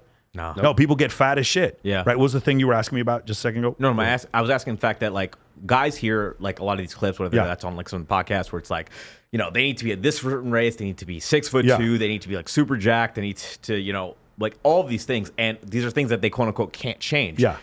And that is an outlet for them to be victims and just give up. That's where you have like the extreme ends of red pill. This is where you have black pill shit. How do you address that with the guys that you coach? As far as the black pill stuff? Yeah. What was the first question? You had a different question before this. A lot of these guys, Mike, so when they go on these podcasts and see these clips, like they'd say, hey, like they need to be a certain race, they need to be a certain height, they need to be I remember what it is. I remember what it is now. So it was actually Date Psych again who said this. He talked about that's what I meant to say. Appetites are infinite. Yeah. Preferences are infinite. Yeah. The shit talking is infinite. Yeah. But the results are not infinite. Right. Does that make sense? You can have a wife who spends a lot of money. When you're rich, it's okay. When you lose your money, she doesn't want to stop spending money. Right. When you're older, you don't want to stop eating a bunch of food. Mm-hmm. So these women are having the desires for 6'2" and 100K. But what's the science is showing, and this is inevitability, is that a lot of them are starting to say that's what they want, but they're dating 5'10" at fucking 80K or 70K or even more. And there's funny videos where it shows like dudes are complete. Girls are like, I'm only going to date a guy who makes $400,000 a year, and she's dating a complete deadbeat. Yeah. Does it make sense? Yeah. So the reality is, one of the problems is unreliable narrator. What's it called in Unreliable narrator. in statistics though, where it's like self-reporting bias. Yeah. Yep. So that's the answer is self-reporting bias. Right. You like this is one of the things I teach guys when it comes to men and women, but mostly with women, is the concept of like I always want to ask what it is that the experience that they had in life. So you started dating a guy. How long? I don't want you to tell me why you liked him, but I would like to know how long it was from when you met him to the first time you had sex with him, because that's a data point that's real. Yeah. As opposed to what your opinion is. No, you need to wear this flannel shirt. More girls will like you. It's like, that shirt will make me look gay. She doesn't know. But if you ask her, like, the last 5 guys you slept with, where did you meet them? And she's like, oh, yeah, I met them all on Instagram, or I met them all because a female introduced me. That's a data point that you should use. Does that make sense? So the same kind of thing. When they say, I want 6'2" and 100K, they're saying these words. That's a preference. Those are just words. When you watch who they date, they still go after those guys. Don't trip. And they will still cheat on their boyfriends with those guys. Don't think that that's not true. But they will often date guys who don't meet those numbers. Right. I got a buddy. A lot of the guys like that I see like come on, they think like, hey, maybe like because I'm not 6'2", I'm not super good looking, whatever the thing excuse is, right? It's like they have to settle in life and they can't get the 10 or the girl that they want. Yeah. And I think our part of like MOA, like coaching here, is that you can do that. So what's your prescription when you encounter that on a coaching? Yeah. So one of the things is for men, one of the problems we have is it's perception bias. Like, so because we are so obsessed with physical attractiveness, youth and beauty, hip to waist ratios, signs of symmetry, etc. Because we're so obsessed with it as men, that's why pornography is 98% consumed by men, gay men and straight men. Because we think that, then we start thinking women think that about us. Right. And the reality is women have so many other things that they're attracted to about men. And some of those things can completely outweigh or pave over certain things. You guys have seen it. Dudes are rich enough to where girls don't give a shit that he's short. Yeah. You know what I'm saying? You've also seen guys that have an incredible personality and girls don't even notice. Does that make sense? Right. I've seen all these things. I told you before about there's a certain cocktail server you were asking me about before and about her boyfriend. Yeah. And you asked me the question, like, he's kind of short. Like, why is she dating him? And I was like, I remember the first time I met that guy, I immediately wanted to punch him. He was so cocky. He was so fucking sure of himself. And by the way, his name is Chad. He was so fucking sure of himself.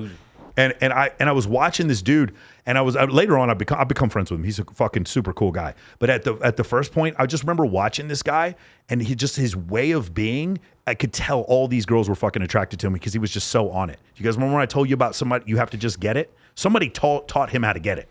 Yeah. But I can't teach. You have to be exposed to it on a regular basis in order to see it. Right. So. I got a buddy of mine who is like 5'4", 5'5". He's one of my best friends. I was actually on FaceTime with him that night in your apartment.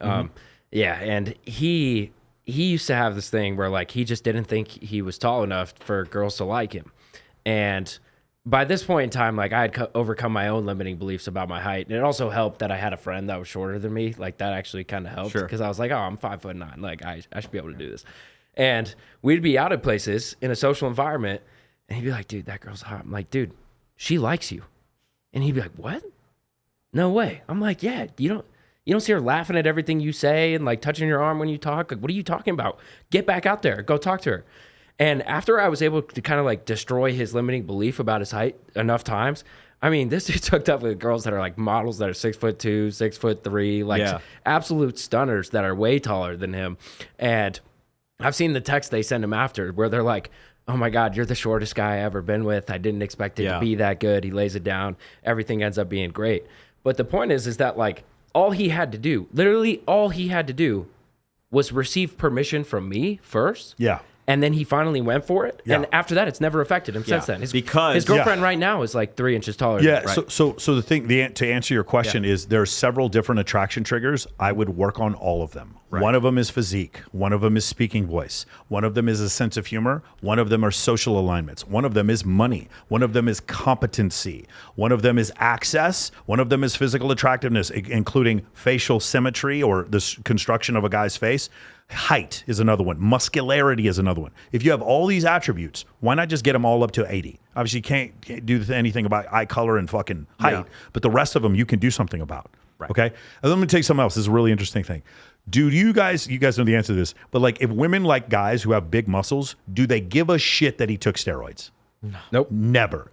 Well, you remember Eddie Falco in The Sopranos? Do you remember how she would spend Tony Soprano's money? Yeah. But she didn't give a shit where he made the money, did she? Yeah. When guys get hair plugs or veneers and you look good after you got the hair plugs or veneers, do you think women give a fuck that you got hair plugs or veneers? They only care about the finished product. No. Just like you as a man really don't give a shit if you like fake boobs. I don't think fake boobs have no utility in the world. Zero. And I love the shit out of them. Right? Even though I know that they're fake, it doesn't bother me. That's how humans are. They just care about the finished product. Right. So that's the thing. Like, that's why looks maxing is just so absolutely important. But the one for free, guys, remember, there's always one free attraction trigger everybody gets, and that's pre-selection. Right. The way you get pre-selection, if you don't have any girls that are, that really like you, is by making a ton of female friends. Having those female friends be teammates.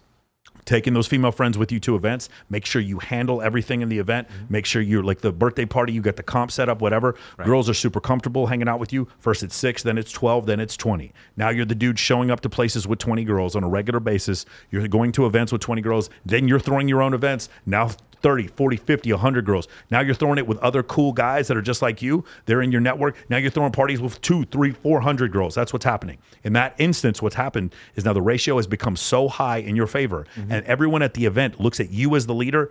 That is how you crush that. Right. That is how you crush that. My tackle on this, because like what you said, even though like personally you and I have seen this for ourselves, but not only Michael do it, what you're saying sounds really too good to be fucking true for a lot of guys where they're coming from. Yeah. Right?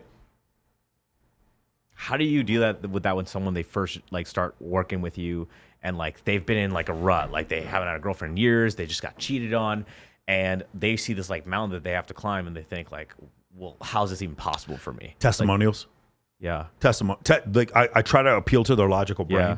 I'm like, here's a guy broker than you, shorter than you, and browner than you, and look at his girlfriend. Right. Wake the fuck up. You want to know what else I do when they're really hard cases? Nick Santonastasso.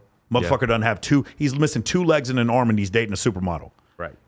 You can politely and kindly and respectfully shut the fuck up, bro, with your fucking excuses. Are you kidding me?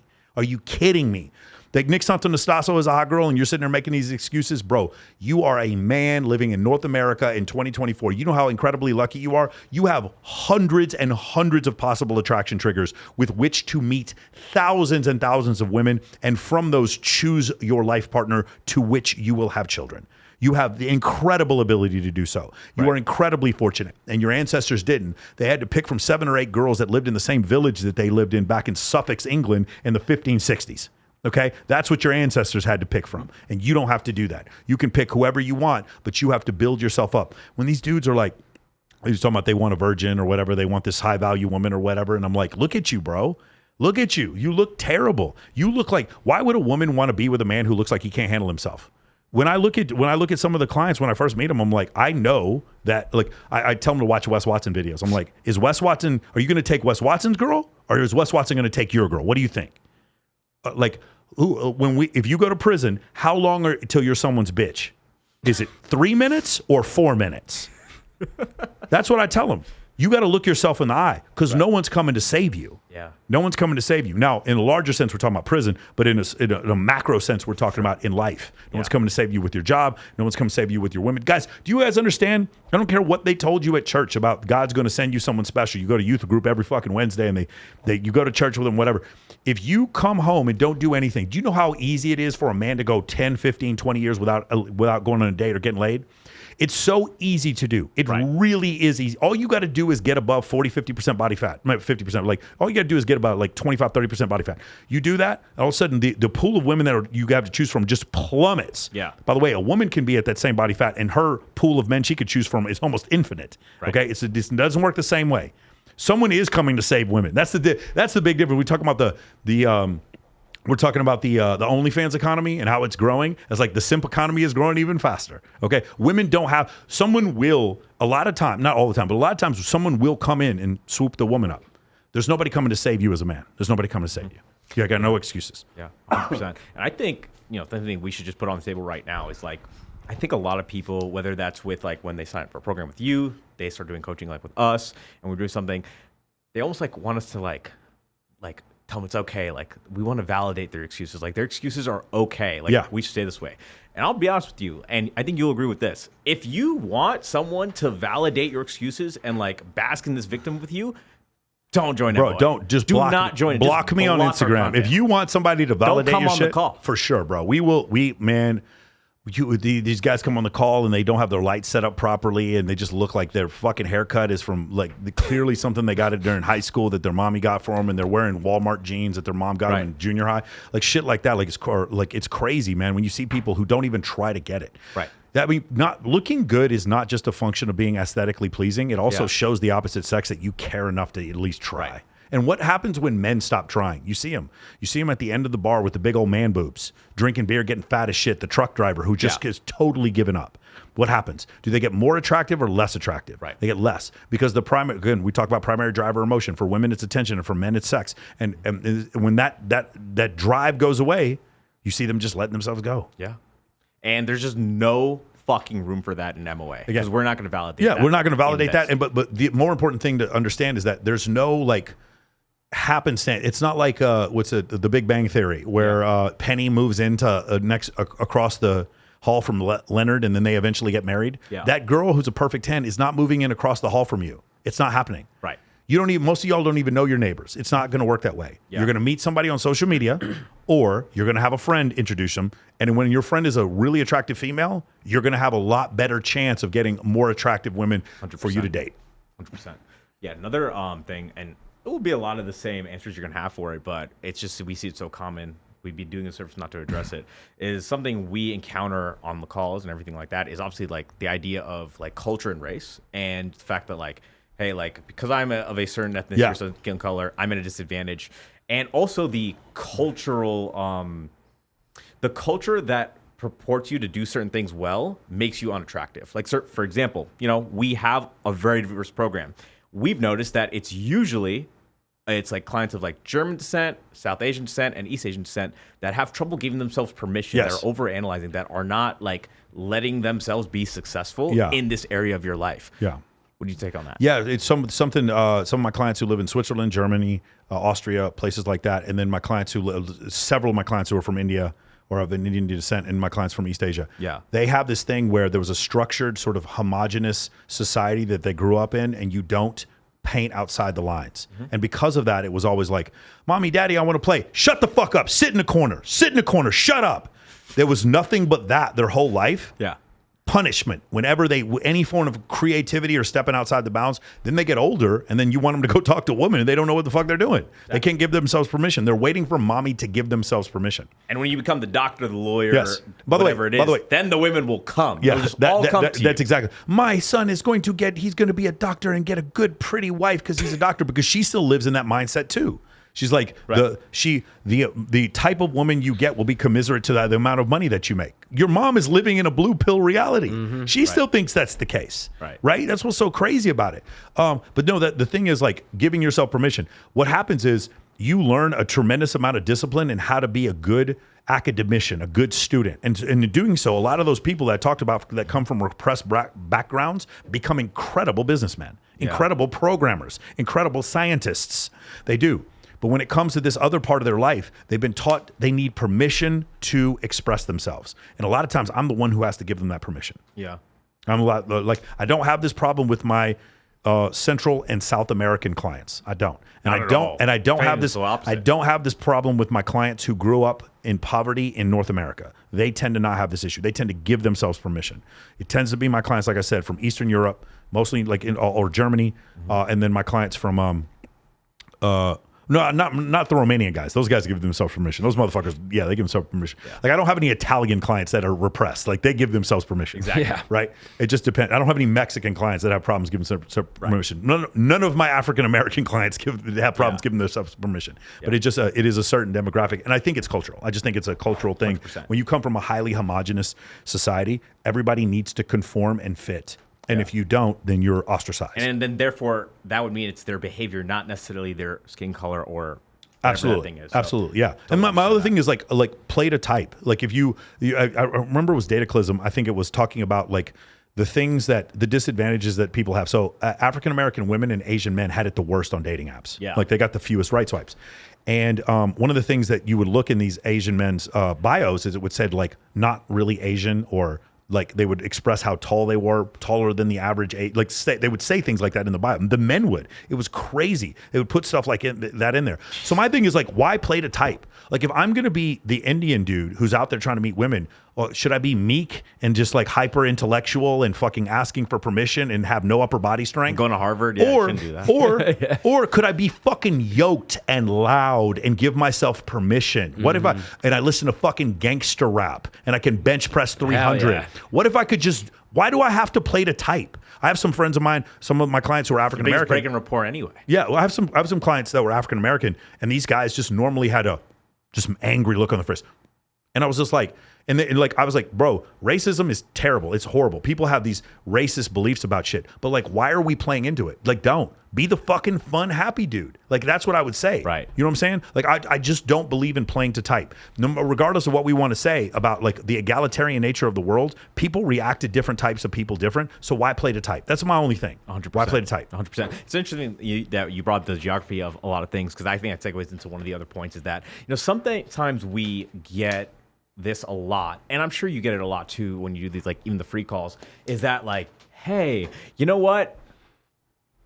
I can't learn this stuff where I am. I got to move to Vegas. I got to move to New York. Yeah. I got to move to London. I have to wait till I move, because then I'll start like getting good with women. Then I'll start going there. And it's like, because I don't live in like a top 10 city of the world, I can't have an awesome social life. I can't conquer that place. I can't be the top guy. It's all an excuse. If anything, from my experience, if you don't know any of this stuff and then you move to a higher value place, it gets harder. Yeah. It's more competitive. There's more money. There's more bigger, Drake better at deals. Excess. There's Tiesto at Zook. There's all of these things working against you. So from your perspective, how do you deal with that? Like when obviously the guy doesn't live in like the biggest city, how do you still help him have success? In football, they say bring your own blocker. Like Yeah. Mike Allstott and Christian Okoye, they were like, they didn't wait for the hole, they just made a hole. What I try to say is if you live in a city where there is no scene, you make a scene. Because what happens is like if you live in Spokane, Washington, and there is no scene, what happens is there are pretty girls in Spokane, Washington. If you create a scene, you got no competition, bro. I learned this in Wichita. I created a scene in Wichita, and there was no competition. Yeah. None. The funnest place to be was wherever I was every night, because people knew I was going to try to get people together. So because there was no scene, I created a scene. Right. I think a lot of times it's an advantage. Now, there can be disadvantages in places where you're shamed for having any kind of masculine traits whatsoever. San Francisco, Seattle, place like that. That makes it a little bit harder. Or like a third world country. Yeah, or third world like country might make it a little bit harder. But I'm telling you, any place, if there is no scene, some of the most fun times I had was in Wichita, Kansas, San Antonio, Texas. Some of the most fun times I had were not in like the biggest cities. Yeah. And San Antonio has 1,000,001. I mean, it's pretty big. But that was some of the greatest times I had because I created a scene. If there was no scene, I made a scene. But the thing, if you guys, when we have clients that move to Miami, one of the first things they tell me is like, yo, man, they're really pretty girls here, but like they're so distracted. Like guys will hit them up like you're on a date, like come on my yacht. Come on my yacht is not a big thing in Vegas, right? Come on my yacht doesn't happen in Dallas. In Miami, girls get the come on my yacht text and they're gone. There's always a bigger, better They get deal. like 50 of those texts. Yeah, they get 50 of those. But come on my yacht is the bigger, better deal thing is a big thing in Miami, probably in New York too, right? In Los Angeles. But if you're in a city that doesn't have a big scene, you create a scene, and now there is no BBD. You never have to worry about a bigger, better deal. You're always the bigger, better deal. Right. And also, with MOA specifically and what we do in this program, we're not the men of theory. We're not the men of culture. We're not any of that bullshit. Everything we focus is on what? Evolutionary psychology, sociology, human nature, intersexual dynamics. Yeah.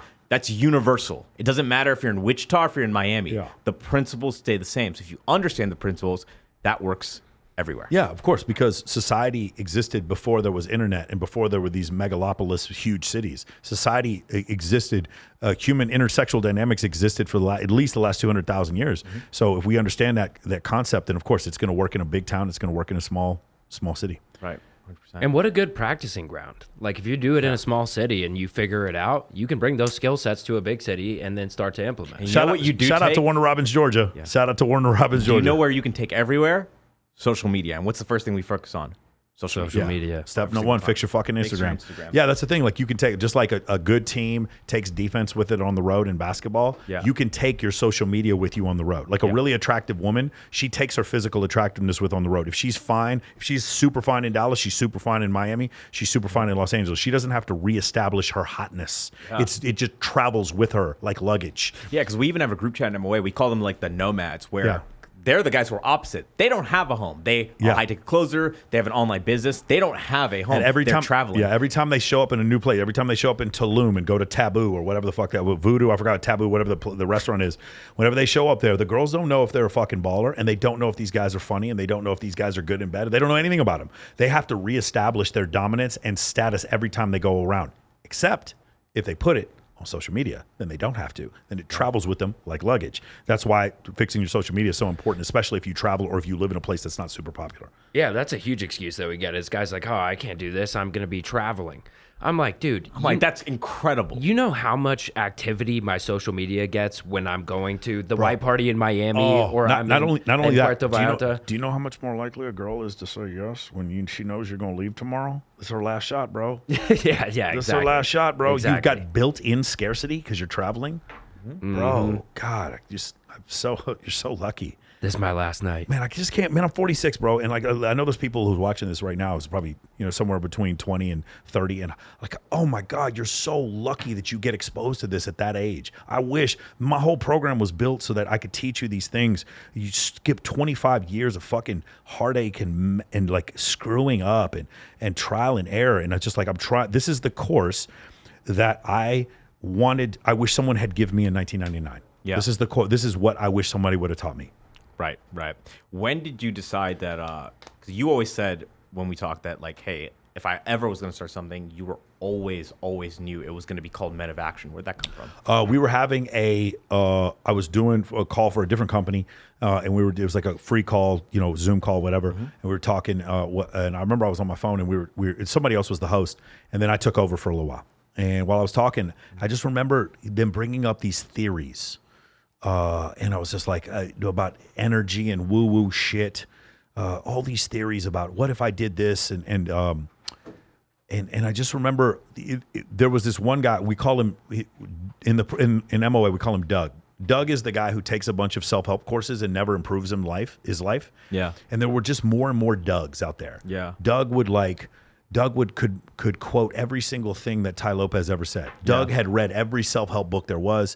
Doug had taken $100,000 masterminds. Doug hadn't started one fucking LLC, had never started one business. Doug, I talked to a lot of Dougs too, and they feel like, they've been in, it's actually the opposite. They've been in so many programs, like, why the fuck's Michael different, right? Yeah, like, how am I not going to do this? Yeah, so I just saw so many Dougs. Yeah. And every one of them made me more and more depressed. I was like, man, bro, like you put so much, like I'm actually kind of jealous of the education you've been able to afford in order to do this, but they couldn't afford it. They ran up their credit card bills and didn't do shit. Didn't even start one LLC, bro. Yeah. Not one. How do you prevent creating a Doug? Well, the thing is, you prevent creating a Doug by taking action. So the reason why I was calling the course, it was the same call.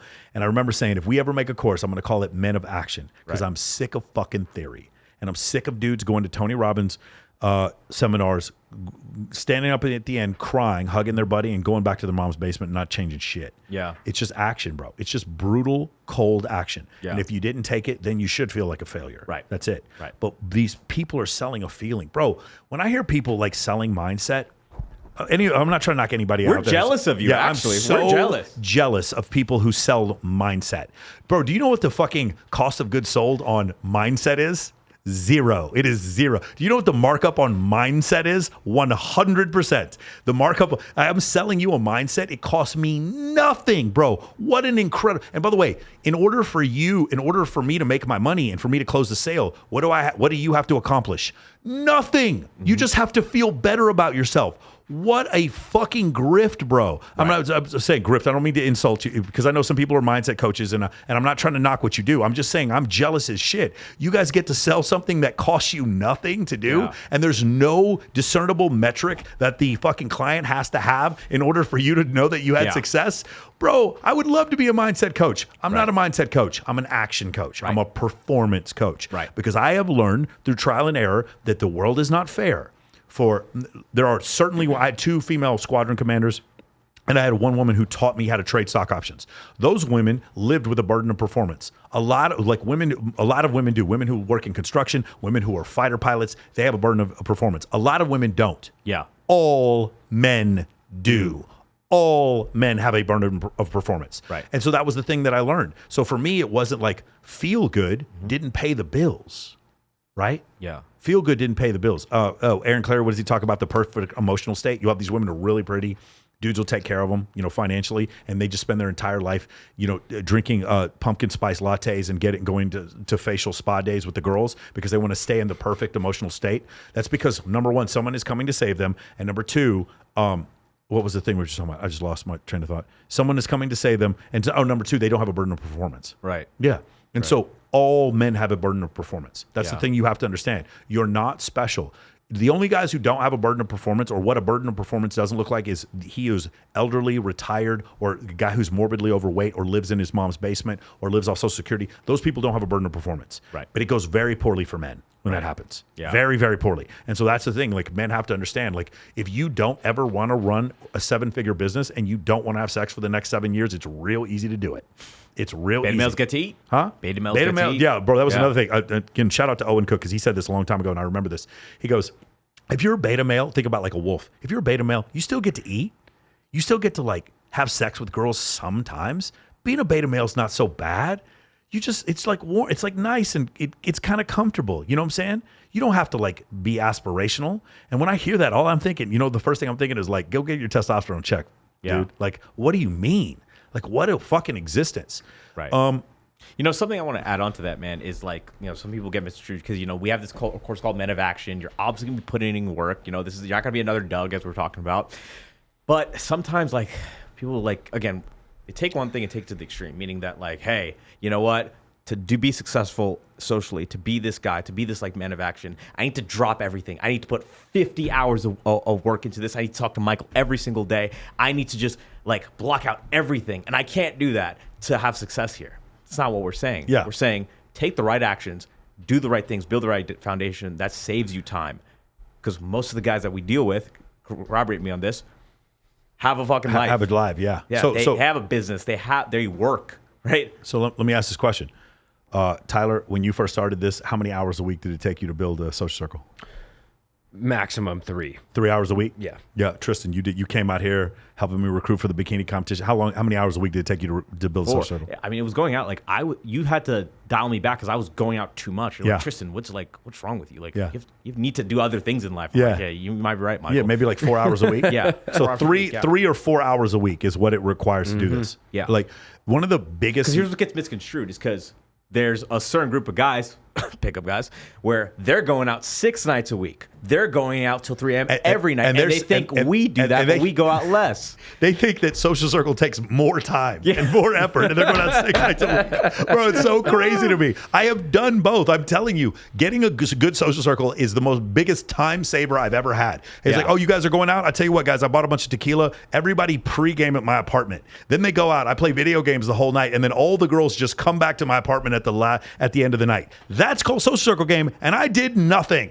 I did nothing except have a cool apartment that was close to the shit because I understand logistics and access, and I understand ratio, and I understand pre-selection. So that's why, like, the social circle just works for me. It just social circle, for those of you guys who don't know, it is leveling up your network of people that you want to be around to help you with your business and your mindset, and it's also creating a funnel so the woman of your dreams automatically falls into your life. Right. And that saves you time because you don't have to start saves over. you time. Yes. 100%. Yeah, social circle is a system. Social circle is a system. I don't understand how people don't get this. Like, cold approach is like door-to-door sales, right? Yeah. Like, every single sale is a new sale. You either close the deal or you don't, and then you have do to the same restart thing at the again. next house. Yes. By the way, that doesn't make it bad. It just makes it less efficient. Exactly. Cold approach Exactly. is fine. It's not bad. It's just less efficient. People think it's really funny. Whenever I say, hey, Bitcoin was at 60K, I think it's a little too high. I think it's going to crash. And then it crashed. People are like, Michael Sartain hates Bitcoin. No, I didn't. That's not what I said. I said at 60K, it was too high. That's all I said. When I said cold approach, I was like, well, I think social circle is more efficient than cold approach. Michael Sartain hates cold approach and hates all pickup artists. No, some of them are my close friends. What I said, though, is that social circle is more efficient. And the problem is I can prove it. And the problem you have is that you can't disprove it. And so now you guys may take shots at me and write angry comments on my YouTube videos. Oh, and I think this is going to be your favorite part of the show. Social circle means you don't get laid. It's just so Perfect segue. Bro, I really shouldn't say this, but I'm just going to say this. Okay, so one of the things we talked about when we created this company was we created it a little bit after certain controversies happened in the pickup community where a lot of pickup companies were taking all their infield footage off of YouTube and they were being banned on certain platforms, and anything to do with pickup or dating was not allowed to go through Facebook Ad Manager. Okay, so we understood that there was kind of a pushback. So one of the things we wanted to do is in our copy, you guys will notice we don't say anything about dating or relationships. We do say about meeting incredible women and networking with really cool people. That's what we say. Okay, so in doing so, what happens is the pickup guys start saying, you don't fuck, you see this, what it says in here, this guy's being friends with women, blah, blah, blah. And I'm like, hey, hold on a second. I'm not making a pickup course, and you're trying to drag me down into the mud with you to say, well, no, my clients are crushing pussy. Yeah. No, dude, I'm not going to do that. Like, it's just so crazy. But here's the irony. Here's the ultimate irony. I teach a course for you to have an incredible social life, and I don't directly teach you to go and try to sleep with a bunch of women. And ironically, my clients end up sleeping with a bunch of women, as opposed to these courses where men are being taught to try to sleep with a bunch of women. My course, I'm not trying to teach you that, but you end up sleeping with more women. It's almost like pickup doesn't work. It's almost like being indirect. It's almost like making people earn your respect and earn your intent is a more effective way of getting genuine desire. Right. That's what it actually is. Right. So what they're teaching is, here's game. Game will get you laid. What I'm teaching you is, don't worry about the women at all. Improve your entire life, and they will show up. And this is just such a crazy thing that happens. You usually see this and then happen. by doing what you do, you just hang around 50 girls. Yeah. And none of them want you. Yeah, but here's you hang. That's what's so funny. It's like this idea that like you're out with like 50 girls and like, none of them get laid. Bro, you are trying to not get laid when there's 50 girls. It's so hilarious when these guys but the thing is, why do they say that? Because they've obviously never experienced it. For sure. There's no guy who's experienced the stuff we do in MOA and thinks these guys don't get laid. It's absurd. Yeah. But the thing that happens is what happens is with your intent, when you give away your intent for free, then your intent is worthless. Just want to consider this. There's this point that not every guy, a lot of guys don't go through this. It happens sometimes from a heartbreak, or it happens sometimes from like getting a woman picks another guy over you. This moment of clarity and realization happens where you're just like, man, I just don't give a fuck about girls anymore. I'm just going to work on myself. And this magical thing happens. When you truly understand and you truly just stop giving a fuck about chasing women, then they start chasing you. Yeah. Because they start seeing you're not reactive to what they're doing, and there's something different about you. And now they realize, I have to earn his attraction. So, Mike, put the nuance in there, like in the difference between what you just said versus what we were talking about earlier, where they're like, because some guys take that mindset a little too far. They're like, let me just get money. Let me just get whatever. Versus what you said, which is work on all of it, and then it will come to you, not just a certain thing. Work on all of it? Yeah. So when you work on the total human, by the way, that's what happens. You mentioned this before with Men of Action. You opened up the course. You thought it was going to be one thing. What did it end up being? Everything.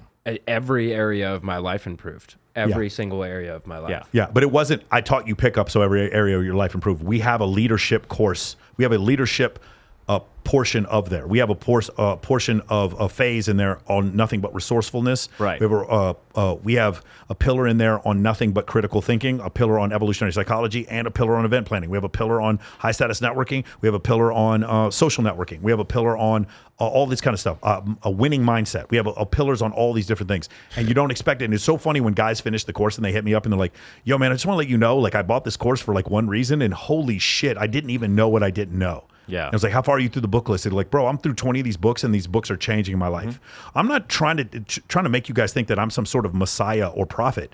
I just learned some shit, and I'm just trying to pass it on to other people. And I feel like I'm good at articulating it, so that's why I'm doing it. That's essentially what's happening. And so I just feel like you gain so much. There's one other thing you said. I'm going to touch on this real quick. The social circle guys saying that dudes don't get laid. One of the things the pickup guys saying the social circle guys don't get laid. One of the things that they get wrong is like, no, when you go do pickup, you get better at dealing with rejection. No, you get better at reframing rejection. You need rejection. Again, I put my hand on the stove and it's hot, I pull my hand away. That is rejection. That is feedback from the world. You need to take that feedback and then change because of the feedback. Becoming, not letting rejection affect you, yes, 2 thumbs up. That's great. Yeah. But always reframing rejection, being like, yo, she's a stuck-up bitch. That's why she didn't like me. When your teeth are fucked up and you smell bad, like, bro, no, that she didn't like you because your teeth are fucked up and you smell bad. Like, you need to take the hint. But because you've learned to reframe rejection in every case, you don't accept rejection. Not accepting rejection is not a fucking W. That's an L. Yeah. That reminds me of one time I went to a pickup meetup in LA. We went to what's that hike? Bungalow? No. I hate the bungalow in Santa Monica. The one in Huntington Beach, though, is awesome. But Yeah. I went to what's it called, Running Canyon, I believe it is. It's a hike near Hollywood. Yeah. And there was a pickup meetup there. Yeah. And I mean, these dudes did not give a shit about rejection. Like, they didn't brush their teeth. Yeah. Some of them lived in their car. They didn't wear deodorant. Their clothes didn't fit. They think that's they had a to win. shave their neck beard. Like, it was bad. Bro, I they was like, think I it's wouldn't want to be seen with these guys ever They, again. they think it's a win to completely not care about what other people think. No, dude, that's what psychopaths do. You're supposed to care. That's what people who are autistic do. They don't care about what other. They don't understand how to read. You're not supposed to be facial expressions. emotionally affected by it, but you need to objectively see how the Yes, world is you responding need, to you you. need to take that constructive criticism and change your life about it. So that's the first thing. This idea that in social circle we don't get rejected, and in pickup they do get rejected, and therefore that they're better at dealing with rejection is not correct. And the second part is the calibration and the charisma. Well, no, you're hanging around these girls in these certain settings, and I'm like, I'm hanging around with more pretty girls than you've ever seen in your entire life, and I'm not tripping over them at all. And I'm leading them as a group. I'm the one who's learning charisma. Yeah. I'm the one who's learning leadership. Yeah. I'm the one who's actually learning game. You are reciting shit you learned from your coach. That's the difference. This idea, but by the way, we've bashed on pickup a lot in this course. I want to say this.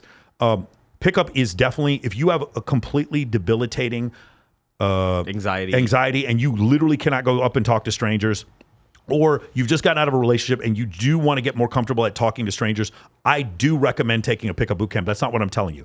Well, I'm not trying to bash it. What I am saying instead, though, is that the problem that happens is with some of these courses is they try to impress the students with a lot of extra keynote touching and stuff like that that's unnecessary and actually turns a lot of women off because they're not calibrated. Right. That's what I would tell you to be wary of. And so the thing that I would ask you to do, and I know this is going to come off as really shallow, especially since I don't teach a pickup course, why is it that I'm with prettier girls and I don't teach a pickup course than the guys who do teach a pickup course? That doesn't make any fucking sense to me. If I was teaching a pickup course, bro, I would be stunting on dudes like crazy with girls. But yet it is pickup coaches who never do. And the reason why they never do is because they fucking can't. That's the reason why. And that's a problem, dude. I'm just sorry, guys. Like, when you guys know a bunch of pretty girls and you have a bunch of pretty girls around you, why can't you show it? The reason why you can't show it is because you can't do it. And like, again, guys, I'm sorry, man. I know this. I want to wait till the end of the show to actually say anything like this because I feel like it's really fucking arrogant. But the problem is, like, I'm not teaching a dating course. I'm literally teaching a course on how to level up as a man. Then why am I with prettier girls than you and you're teaching a dating course? How does that make any sense to anyone watching this? It's just so crazy and so frustrating to me when I've been watching this for years. Yeah. And it's so frustrating to the pickup guys too, which is why they fucking attack me. Because we teach guys how to be gay. Exactly. Obviously. Because teach guys how to be gay. There's one guy, I saw this one video, was like, are you gay? And he goes, no, I'm in MOA. That never happened. I literally know the people who were standing there, and the guy just made up the story. Like, it was one of the craziest things. These other pickup coaches are like making up stories about my course. Oh, here's another thing. Every guy, 800 guys all over the world, the professors, the investment bankers, the CEOs, they all become event planners and photographers. What the fuck is that? What? Okay, so first off, let me. Do you think we can scale a business with them all being photographers and event so planners? So you bring Come up on. a great point. We're not even 3 years old, and we've got to about 850 clients in the program. Yeah. That's the first thing.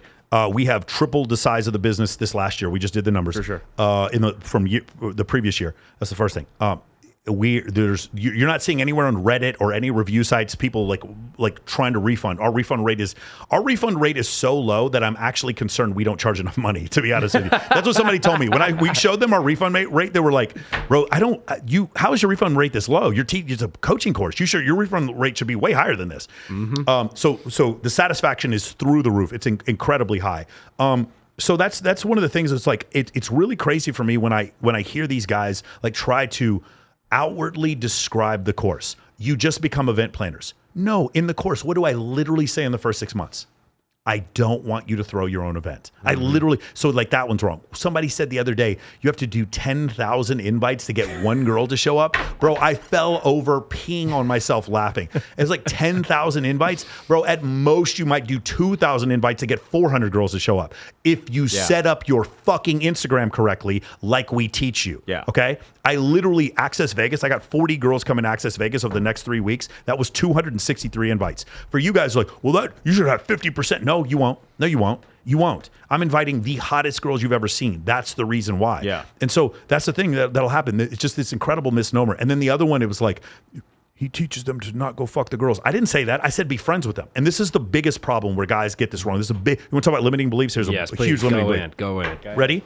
Whether or not a woman is your friend and whether or not a woman is having sex with you have nothing to do with each other. Whether a woman likes you and whether or not a woman is having sex with you have nothing to do with each other. Women frequently will not have sex with men they adore, and women, they'll put them in the friend zone, and women frequently will complain and talk shit about men they are often having sex with.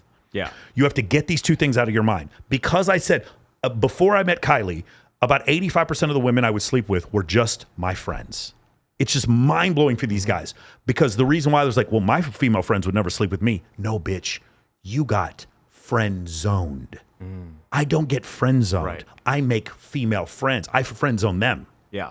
When you friend-zone them, again, remember, they're competing for your attraction, for your attention. Yeah.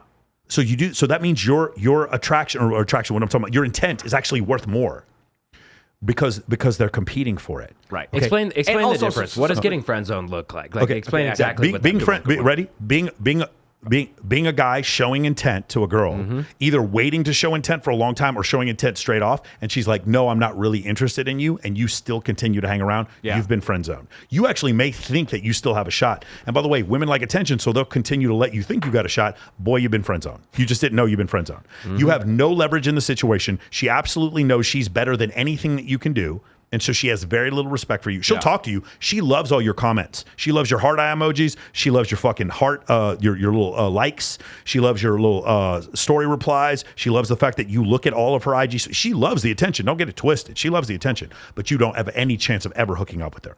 Right. I friend zone girls. I don't ever get friend zoned. That's the difference. When you friend zone girls and you don't get friend zoned, you will often end up sleeping with your female friends. I never said don't sleep with anyone. What I said was don't hit on them. And again, pickup guys, what do? They correlate hit on girl equals having sex with them. But no, it's not that way. You're hitting on girls that are open to being hit on, that are allowing you to have sex with them because they were going to have sex with someone anyway. Yeah. That's not what I'm doing. That's not, because that's just bad game. You just don't know any better. Right. Women do not sleep with you because of your intent. Yeah. They sleep with you because of your status.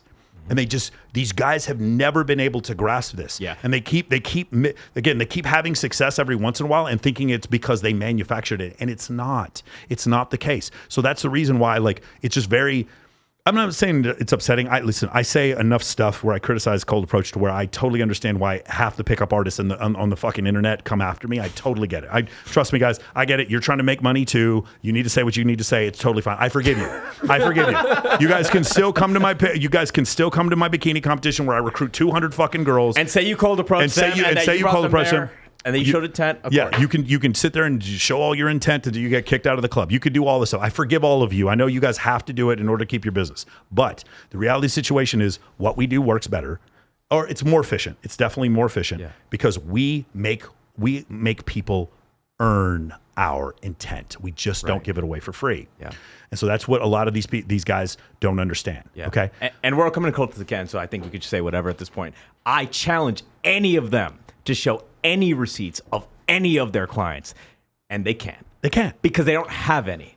Because it's all theory, it's all talk, and you can't show any of the receipts. You don't have the following, you don't have the credibility, you don't have the circle, and you're not validated by anyone else who's successful. It's one of the craziest things. A friend of mine, he's a pretty successful, he's a Hollywood director, and he was a stunt coordinator. And we're having this conversation, and he was like, dude, I remember the first time I realized it's like all these pickup coaches that I like looked up to for years, they were terrible with women. Like I would see their girlfriends and wives, and I was like, what the fuck is going on here? It's funny, Wes Watson and Adolfo Tex, they both bring this up often. It's like, bro, you're trying to give me relationship advice. You're with a 2. Like, what are you doing? Like, why are you trying to give me relationship advice, bro? That's fucking crazy. Yeah. You know what I'm saying? So that's the thing. By the way, there's nothing like several of my female friends are not physically attractive, and I love them as people, and I throw their Right. birthday parties. I am not saying that people don't have intrinsic value because of their physical attractiveness. But I'm not a dating coach.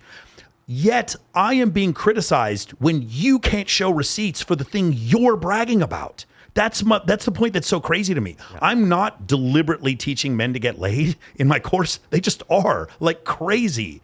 And you're criticizing us for something we're not even promising. What's your problem, we're not even promising this thing, and you're criticizing us, and yet we're delivering on the thing we're not even promising, and you're not delivering on the thing that you are promising. And I know you aren't delivering on it because you can't show shit. That's the reason why I've had such an issue with this. You know what I'm saying? I have. So again, I know it sounds like crazy for me to say this. I'm not trying to bash pickup. I mean, I am. But my point is this. In the beginning, the point of Ronald Reagan said it the best. The point of welfare is to get off welfare. Yeah. The point of pickup is to learn enough social skills to get out of pickup. But my point is you don't necessarily need to do that first. In fact, I would highly recommend you don't do it first. If you have debilitating anxiety going up talking to strangers, I don't blame you. It's fine if you want to do that. If you actually want to learn to be calibrated with women, here's a great way to do it. Have a fucking ton of female friends that are around you all the time, and they will help you calibrate. But not only will they help you calibrate, they'll get you into every party. You're going to be in places where the ratio is always in your favor, and they're going to introduce you to other hot women. Mm-hmm. And that is what pickup got wrong. 100%. Yep. 100%. Yeah, so I think the last topic, unless you have anything else, man, something we encountered a lot, as you grew, because you were probably known by a lot of the pickup guys, then you grew into like the red pill space and like the manosphere and everything like that. But let me just say this, I'm red pill adjacent. Rollo Tomasi is one of my best friends. I separate from the red pill in a few areas. For the most part, I'd say probably 85% of the time I agree with them. I do think, like, for instance, sexual assault is underreported. I do think women are often, I live in Las Vegas, I've seen it with my own eyes. Women are sexually assaulted and nobody comes to their aid. Right. Police don't believe them. So this idea, like this red pill idea, we don't believe women, I don't fall in line with that whatsoever. Yeah. I have too many friends, I've lived here too long, I have too many friends that are sex workers that have gone to stuff like this or strippers or whatever. So I disagree with the red pill community in that. I heard Rollo one time say I would never vote for a female politician. I disagree with that. I think Mayor Goodman is phenomenal. She tried to get the city back to work. I had two female squadron commanders. So I differ on the red pill in a lot of places. I do think men and women can be friends. So I differ on the red pill when it comes to that. So there's a couple of places where I definitely differ. And also, do I believe you are less likely to have a happy relationship with a woman who has a super high body count before you get married? The statistics would show yes. Do I hate women with a super high body count? Absolutely not. In fact, if you have a super high body count, please come on my show. Write me on Instagram. We'll have you on Access Vegas. If a girl is super wild and wants to act like a slut, that's totally fine. I don't judge you. I would love to be friends with her. I'd love to be friends with you. I just don't want to marry you. But I sure as fuck would love to have you on the show. Yeah. No. So what I was about to segue into, great, by the way. A lot of guys, when we're on, the coaching calls and stuff like that, a lot of them, because they watched a lot of this content, and look, I love these clips. They're really funny. Yeah. Like Dumb 304 kicked off the show. Look, it's all entertainment at the end of the day. But the flip side of that is that a lot of guys have like this like red pill rage, as like Rollo calls it, right? They have like this anger, and like the moment they get on a call, it's like, oh my God, like all women are gold diggers and like they're just useful for sex and all this stuff. And like, how do you decondition like that red pill rage out of that? Because one, it's not helping them. Because two, like, how are you gonna make female friends, right? So it's one of these situations. They can't even conceive being friends with women. So it's one of these situations where like you go to the basket and you know you got fouled and they don't call it, and it's fine just as long as they don't call it when you foul the dude on the other end. You understand what I'm saying? Yeah. What are you learning when what are you learning? Well, this game is going to be called loosely. You're just learning the rules of the game. Yeah. The rage is misplaced. What's happened is you just learned some of the rules that you didn't know. Do you remember? Love that clip of Andrew Tate. He was talking about, do you think a black billionaire and a white billionaire have any racism when they talk to each other? It's like, no. Because what happened, he's like, if people actually woke up like I did and learned how money works, then the whole world would be in trouble. What they want to do is keep you fighting with each other instead of actually learning the rules of the game. So what's happened is the red pill rage has got you in a victim mentality. It's got you fighting. No, buddy, it's just your first day out of the matrix. That's all it is. You why do my eyes hurt? Because you've never used them before. Okay. That this is your first day out of the matrix. And so of course you're going to feel disoriented and you're going to feel upset because you learned something new. But the reality is, man, it's just the referee coming up to you and saying, "Hey man, these are the rules, whatever. Here's the game ball, whatever." That's what's happening. You're just learning the rules of the game. So when you learn the rules of the game, I always ask the guys in MOA in the calls, I was like, "Would you rather know?" Put a 1 in the chat if you'd rather know. You remember what I said before? Every guy should have a huge slut friend. Should have one friend who's a huge slut who just literally she's like playing 7 dudes and showing him all the text. You don't sleep with your slut friend. Your slut friend just tells you everything. Every guy, by the way, every woman should too. Just like Brandy Andrews and Mickey Mace. Mickey Mace is Brandy's slut friend. Yeah. Every guy should have a female friend, like a sister who's like a fucking huge slut, and you just like, oh damn, so this is what girls. Okay, now I understand. Yeah. Never hate them. Women and Observe. men women and men act in because of their evolutionary impulses. Right. You guys seen tigers and lions? Like if you ever seen them out in Africa, they're beautiful creatures. I ain't getting in the fucking forest with that bitch. I just like to I'll look at it, I'll observe it. Yeah. I'm not angry about it, even though that thing could kill me. I'm just going to observe it. A hurricane is beautiful. You know what I'm saying? Crashing waves are beautiful. A volcano is beautiful. These things can kill you, right? You just observe it. These are just the rules of the game. So what's happened is you've been exposed to some rules of the game and it happened to you too fast. And the other thing is you look at all the investment you made into your blue pill mindset, and in doing so, you become very, very resentful. These people lied to me. My church, my mom, and Disney told me some shit that wasn't true. I was supposed to be nice to girls and they're supposed to be nice to me back. What happened? How come some people kept telling me this shit? Yeah. And then you come to the realization it just isn't true because Brock keeps stealing your fucking girl. Because Brock he went through his red pill rage and he realized, I just don't give a fuck if these girls like me or not. Yeah. And once he comes to that realization, when you stop chasing them, then that's when they come and start chasing you. 100%. And so the best way to do that is not walk around to strangers and showing fucking intent. Yeah. That's the best way to do that. Yeah, and last couple things we saved the best for last. You can't have female friends. Why would you have female friends? How could you have female friends? Whole thing. Yeah. Like that. So the thing is, this is the one thing you've been saying before. Yes, anybody. I got the receipts. I've been saying this since 2008. The reason why was, for me, I'll just tell you where this originated. From 2001 to 2004, I was a manager and a DJ at a strip club. Well, first one's called Expose on Congress Avenue in Austin, Texas. It's now called the Red Rose. And there's another place called Palazzo, and there's a place called Sugars that I was working at, another place called Zero I was working at. It was called the Crazy Lady. And so while I was working there, I would go frequently and we would have nights out with the girls. And I had a girlfriend. I wasn't like trying to hit on any of these girls, but like we would go out as a group. So it was me and like 12 girls because I was always a designated driver. And I was like, okay, this is cool. I didn't like not enjoy it or enjoy it. I just didn't recognize what was going on. I would go to these venues with like 12 girls, 15 girls. We didn't have to pay for anything. I got to the front of the line. Everyone wanted to know my name. Everyone was asking me questions. I was like, what the fuck's going on here? I remember one of the prettiest girls I'd ever seen. I was like at the Yellow Rose. She left with us one time because 2 of the strippers at the Yellow Rose, the 2 hottest strippers there, were my friends, and we were all going to go eat together. So she got off work and left with us and like asked me for my number because I was with these 2 pretty girls. The same thing, like it was one of these situations where I was like, okay, when I'm around pretty girls, more pretty girls want to know who I am and come and start talking to me. There's something here. Later on in 2007, I'm living in Atlanta, Georgia, and I listen to these pickup artists say one thing, and then I'm watching these club promoters, and they're like, all their girlfriends are hot. So often they have multiple girlfriends.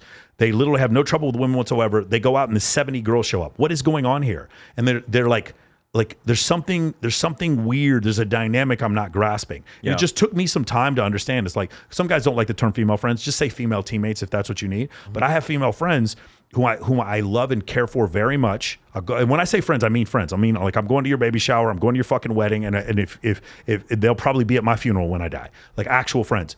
When you have female friends like this, the thing that happens, the main 3 things is, number 1, they calibrate you. You get used to what happens is the autonomic nervous system doesn't fire every time you're around a pretty girl. Mm-hmm. Masha Diduk's a very attractive woman. When you're around Masha Diduk every day, you just kind of get used to it. Like the bussers at fucking Wet Republic are probably used to seeing women that attractive on a regular basis. So when they go on a date with a pretty girl, it doesn't affect them as much. So number 1, it calibrates you. Number 2, it gets you access. There's no party I don't get invited to. There's no party I don't get invited to host. There's no opportunity that is outside of my reach because they know a bunch of girls. And number 3, women introduce you to more women. It's the best way to meet women by far. And so those are the 3 ways to do it. That happens naturally too with the women introducing you to other women. But as like a 4th bonus thing, what I've noticed with my female friends is that, and I don't know if this is like inherent in female nature or something, but they love to play Cupid. Oh, bro. Like if you just tell them like, hey, like, I'm looking to get laid tonight, or I'm looking for a good girl. So I'll tell you right they'll now. be like, oh, my friend Sarah. That destroys more guys' realities than anything. Yeah. Okay, you and me, kindly, Kylie, I believe Lizzie Acosta, were on stage watching Dead Mouse at Zook. There was a girl, she was Russian, who came. She was on the podcast, and she came up and talked to you. Remember this? And I told Kindly and Kylie to come up from behind and grab you and pull you away from her. And Kindly was going to kiss you on the cheek. And the look on that fucking girl's face when those two girls these two models pull you away, it was so fucking real. And like I was looking at Kylie, I was like, watch this. And I remember that girl came up. She was remember she had another table, and the guy was like getting pissed that she was hanging out with you. Yeah. And she still came back to hang out with you. Right. Because pre-selection is real. Because having female friends, you get introduced to other women. Two girls, shout out to Aaliyah and shout out to Brittany. When Swimsuit USA 2 years ago, they both hit me up and goes, hey man, that girl you told me that was really hot, she's at the bar right now. Come here. And I go up there and there's Kylie McGahey. And that's where I met her. Yeah, they do it without even asking. Yes, They'll be like, hey, that girl, female friends. dude, I know this girl that's your type. You need to come down and meet her right now. And that's how I met my girlfriend. Yeah, that shatters more guys' realities than anything. That not only will women help you, they want to help you. Yeah. If you're that guy. Though. If you're the guy worth become that helping, guy. for sure. If If you're you're a the guy creepy worth weird dude, they don't want to help you. Yeah. Right. And especially if you hate women, they definitely don't want to help you. So, for sure. And if they friend zoned you, they don't want to help you. If you need to if you have actually legitimate get female friends and they're not introducing you to other guys, you need to take that as or other girls. You need to take that as a rejection and say, what am I doing wrong? Right. Okay. And I would start with other guys. The primary source is other men who are good with women, and then after that, women who are open about their attraction triggers. Tend to be maybe some women that are older. Young women who are not sure about their attraction triggers, who say, I only like a nice guy when they keep dating narcissists, those are not good people to get advice from. I think this expands past female friends too. Like I take this philosophy into other areas of my life. Like I'm friends with guys who are drug dealers. I'm friends with guys who, are alcoholics. I'm friends with guys who, maybe don't live the best lives or have the best morals, but and I'm not going to go into. I'm not referencing Tristan here, but the point is that like I'm not going to go into business with them, but I still learned a lot about the game. Bro, yeah, I still learn a lot about life. In MOA, we talk about circles. The inner circle of the people that I trust and like to be around. Circle number 2 is the people that I like, but I don't give them all the passcodes. They can't bury me. They don't have all the evidence, right? Circle number 3 are people I feel neutral about. But maybe I could, if I got to know them more, I'd probably hang out with them. A lot of VIP hosts are like this. That are like, I know if I hung out with that dude all the time, I'd think he was cool. Circle number 4 are people I have to tolerate, but I particularly don't like them. And circle number 5 are people I avoid. And so from that understanding, there's these people in their different circles. I have my friends when I'm on stage at a nightclub. I'm like, these dudes are cool as shit, but it's always a fucking solar NFT, new real estate license, or a fucking whatever their new grift is. I would never do business with these dudes, and I would never leave them alone with my girlfriend. But I like hanging out with them. They're like, cool, whatever. Yeah. And then there's a different group of people that are like upstanding, and I know have never gypped to anybody in their entire life, and they're super fucking good at their job. Those people I do want to do business with. It's the same situation. I have a ton of female friends. I live in Las Vegas. Like there's porn stars. Every night I go out, there's like huge porn stars that like live here and be out at the club, and they'll just be talking to you like it isn't shit, asking you how your family is, and everything's just fucking normal. And I love hanging out with them, and I love having them on my podcast, but I don't want to marry them.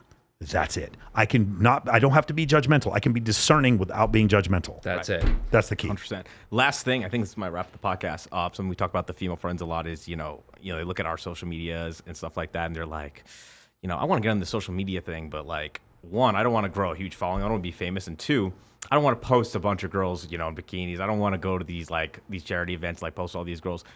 Mike, illustrate the difference between like the different forms of status that you could show on social media, the different archetypes you can have, and like how you don't need to. There's not one form of status or one form of like you need to show on social media. Yeah. So the amount of status, it all is the same. Like for instance, if you had an incredible, like if you were the top trending architect or accountant on TikTok, and you walked up to a girl and she saw you had 5 million subs, 5 million followers on TikTok. Status is status is status. You are far. I'm sorry, I don't care what anyone says. Yeah. When people see, because I've seen it firsthand. But emphasize like how you don't need to have a following. Also. Yeah. You don't need to have a. But my saying is status is status is status. Right. Now here's the thing: where guys get confused is they look at my IG and they're like, oh well, I need to have women on my IG. More than I'd say about half the guys in the program have no females on their Instagram. No, I think it's like 70%. Yeah, they have no females on their Instagram because they work as at a fucking lab, or they work as a professor or whatever. What we show though is access to scarce resources, higher status, and higher sexual selection. Those are the things that we want to show on our social media. if it's a situation where it's like, I just want to show high status things. So this is travel, this is vehicles, boats, whatever. This is like your physique. This is you posing in front of really cool things. You're showing status because you travel. You're showing status because you have competency. Right. And we're not showing money. Yeah, but you're not showing money. Status. That's another big thing. Like I forgot to mention that earlier. We teach you how to do all this stuff without spending money. That's another thing that just really makes these dudes angry. Oh, dude, when we're behind stage at Deck Mouse for free, that pisses a lot of rich That makes people them so angry that we're able to do this without spending money. But like that's the thing. So there's different types of status, right? So one of the first guys to do this was Vincent Del Toro, who's in our program. Yeah. Vincent was making these awesome photos, and there was no women in it whatsoever. Now, the trick, what they would do, a lot of these guys also were going through like divorce proceedings, like custody battles. Of course. What they would do is they would use the close friends list on their Instagram, and so the girls that they liked, they would put them on the close friends list, and then everyone else would just see the grid. Yeah. And so the grid showed professional, competent man, high status, wears a nice suit, V-cut, V-shaped torso, all these high status things on the social media. But on the close friends list, it was nothing but pre-selection shit. Yeah. At the club, beautiful women. I mean, we love you. You don't even need to go that far. You don't even need to necessarily show pre-selection at all. Have pre-selection in real life at minimum, obviously. Yeah. Well, as what we want to do. But, most guys don't necessarily have I got to do results before I had a single picture with a woman on my profile. Yeah. 100%. I can, as a matter of fact, I honestly post more of those pictures for the guys who are thinking about joining MOA more than anything. I feel like I could take all of those pictures off and it would be the exact same thing. But it's just meant to show that there's different forms of status that a male can show. Pre-selection is one of them. Yes. But there's 237 reasons why. Why women have sex. Yes. So many things you could show. Because there's almost infinite attraction triggers for men, there's infinite ways for you to show competency and status and high sexual selection and access to scarce resources. You can show those several different ways. Yeah. The way I do it is the most brute force way to do it. The way I do it is celebrities and attractive women. Yeah. You don't all have to do that. I recommend a lot of you don't do that. I recommend. Now, you want to know who the killers are? The real killers? It's the bikini photographers, the plastic surgeons, the guys who own Lamborghini dealerships. Those are the guys who on their social media are just like, no one has a bigger advantage than the plastic surgeon on Instagram. Meaning you just live your life, you show competency, and women are crawling over themselves to try to, the guy who owns the health spa, holy shit, bro. But the guy who's the artist, the guy who's the guitarist, people like that, they can conjoin the two things, their normal life and then their high status social media. But for the rest of us, again, if you're an accountant, you don't need to put the accountant stuff on Instagram. Instagram is to show status. Instagram is not like a place to show, pictures from high school. And so what you would do is you would show a lifestyle. And then if you want to make videos on, accounting or whatever and put it on your Instagram, I go to TikTok, I find the most viral accounting videos and I try to copy those. Yeah. And then what does that show? More status. It doesn't make any difference. Again, when a girl she doesn't even know what the fucking video is about. She sees 188,000 likes. It's one of these things, like you have one or two videos go viral. It's just enough to just trigger fan brain, so it still works. Right. And by the way, I want to make one more misconception. I'm not trying to teach people to become famous. Famous is like Brad Pitt and The Rock. Okay, that's up here. That's a 10. I want you guys to be like a 2 on that scale. The thing is, before social media, there was this lower middle class of fame that never existed. You couldn't get it. You were either in the 1980s, you were famous because you were on TV, you were in a magazine, you were on a billboard. That's how a modeling agency made you famous. You won a Super Bowl. You were defined as famous because you did one of those things. Right. Now what happens is you're famous because you're the top streamer on League of Legends. You're actually famous. Yep. And not only are you famous, when people who don't know you or don't even watch League of Legends see how many followers you have, you're famous to them. Yeah. But you're not 10 out of 10 famous. You're a 1.5 or a 2 out of 10 famous. And so that's why if you have like 1,000 followers and you have 10 good photos, you're better than 99% of people out there. That's what my point is. So that's why we use the term local celebrity. Right. That's why we use the term local celebrity. You're not going to be 10 out of 10 Dan Bilzerian fame brain. That's not what we're talking about. But there's a level of status that you can all get to where you go. It's a certain vector. Exactly. When you walk into every nightclub or every big nightclub or every nice restaurant in the city, someone should know you there.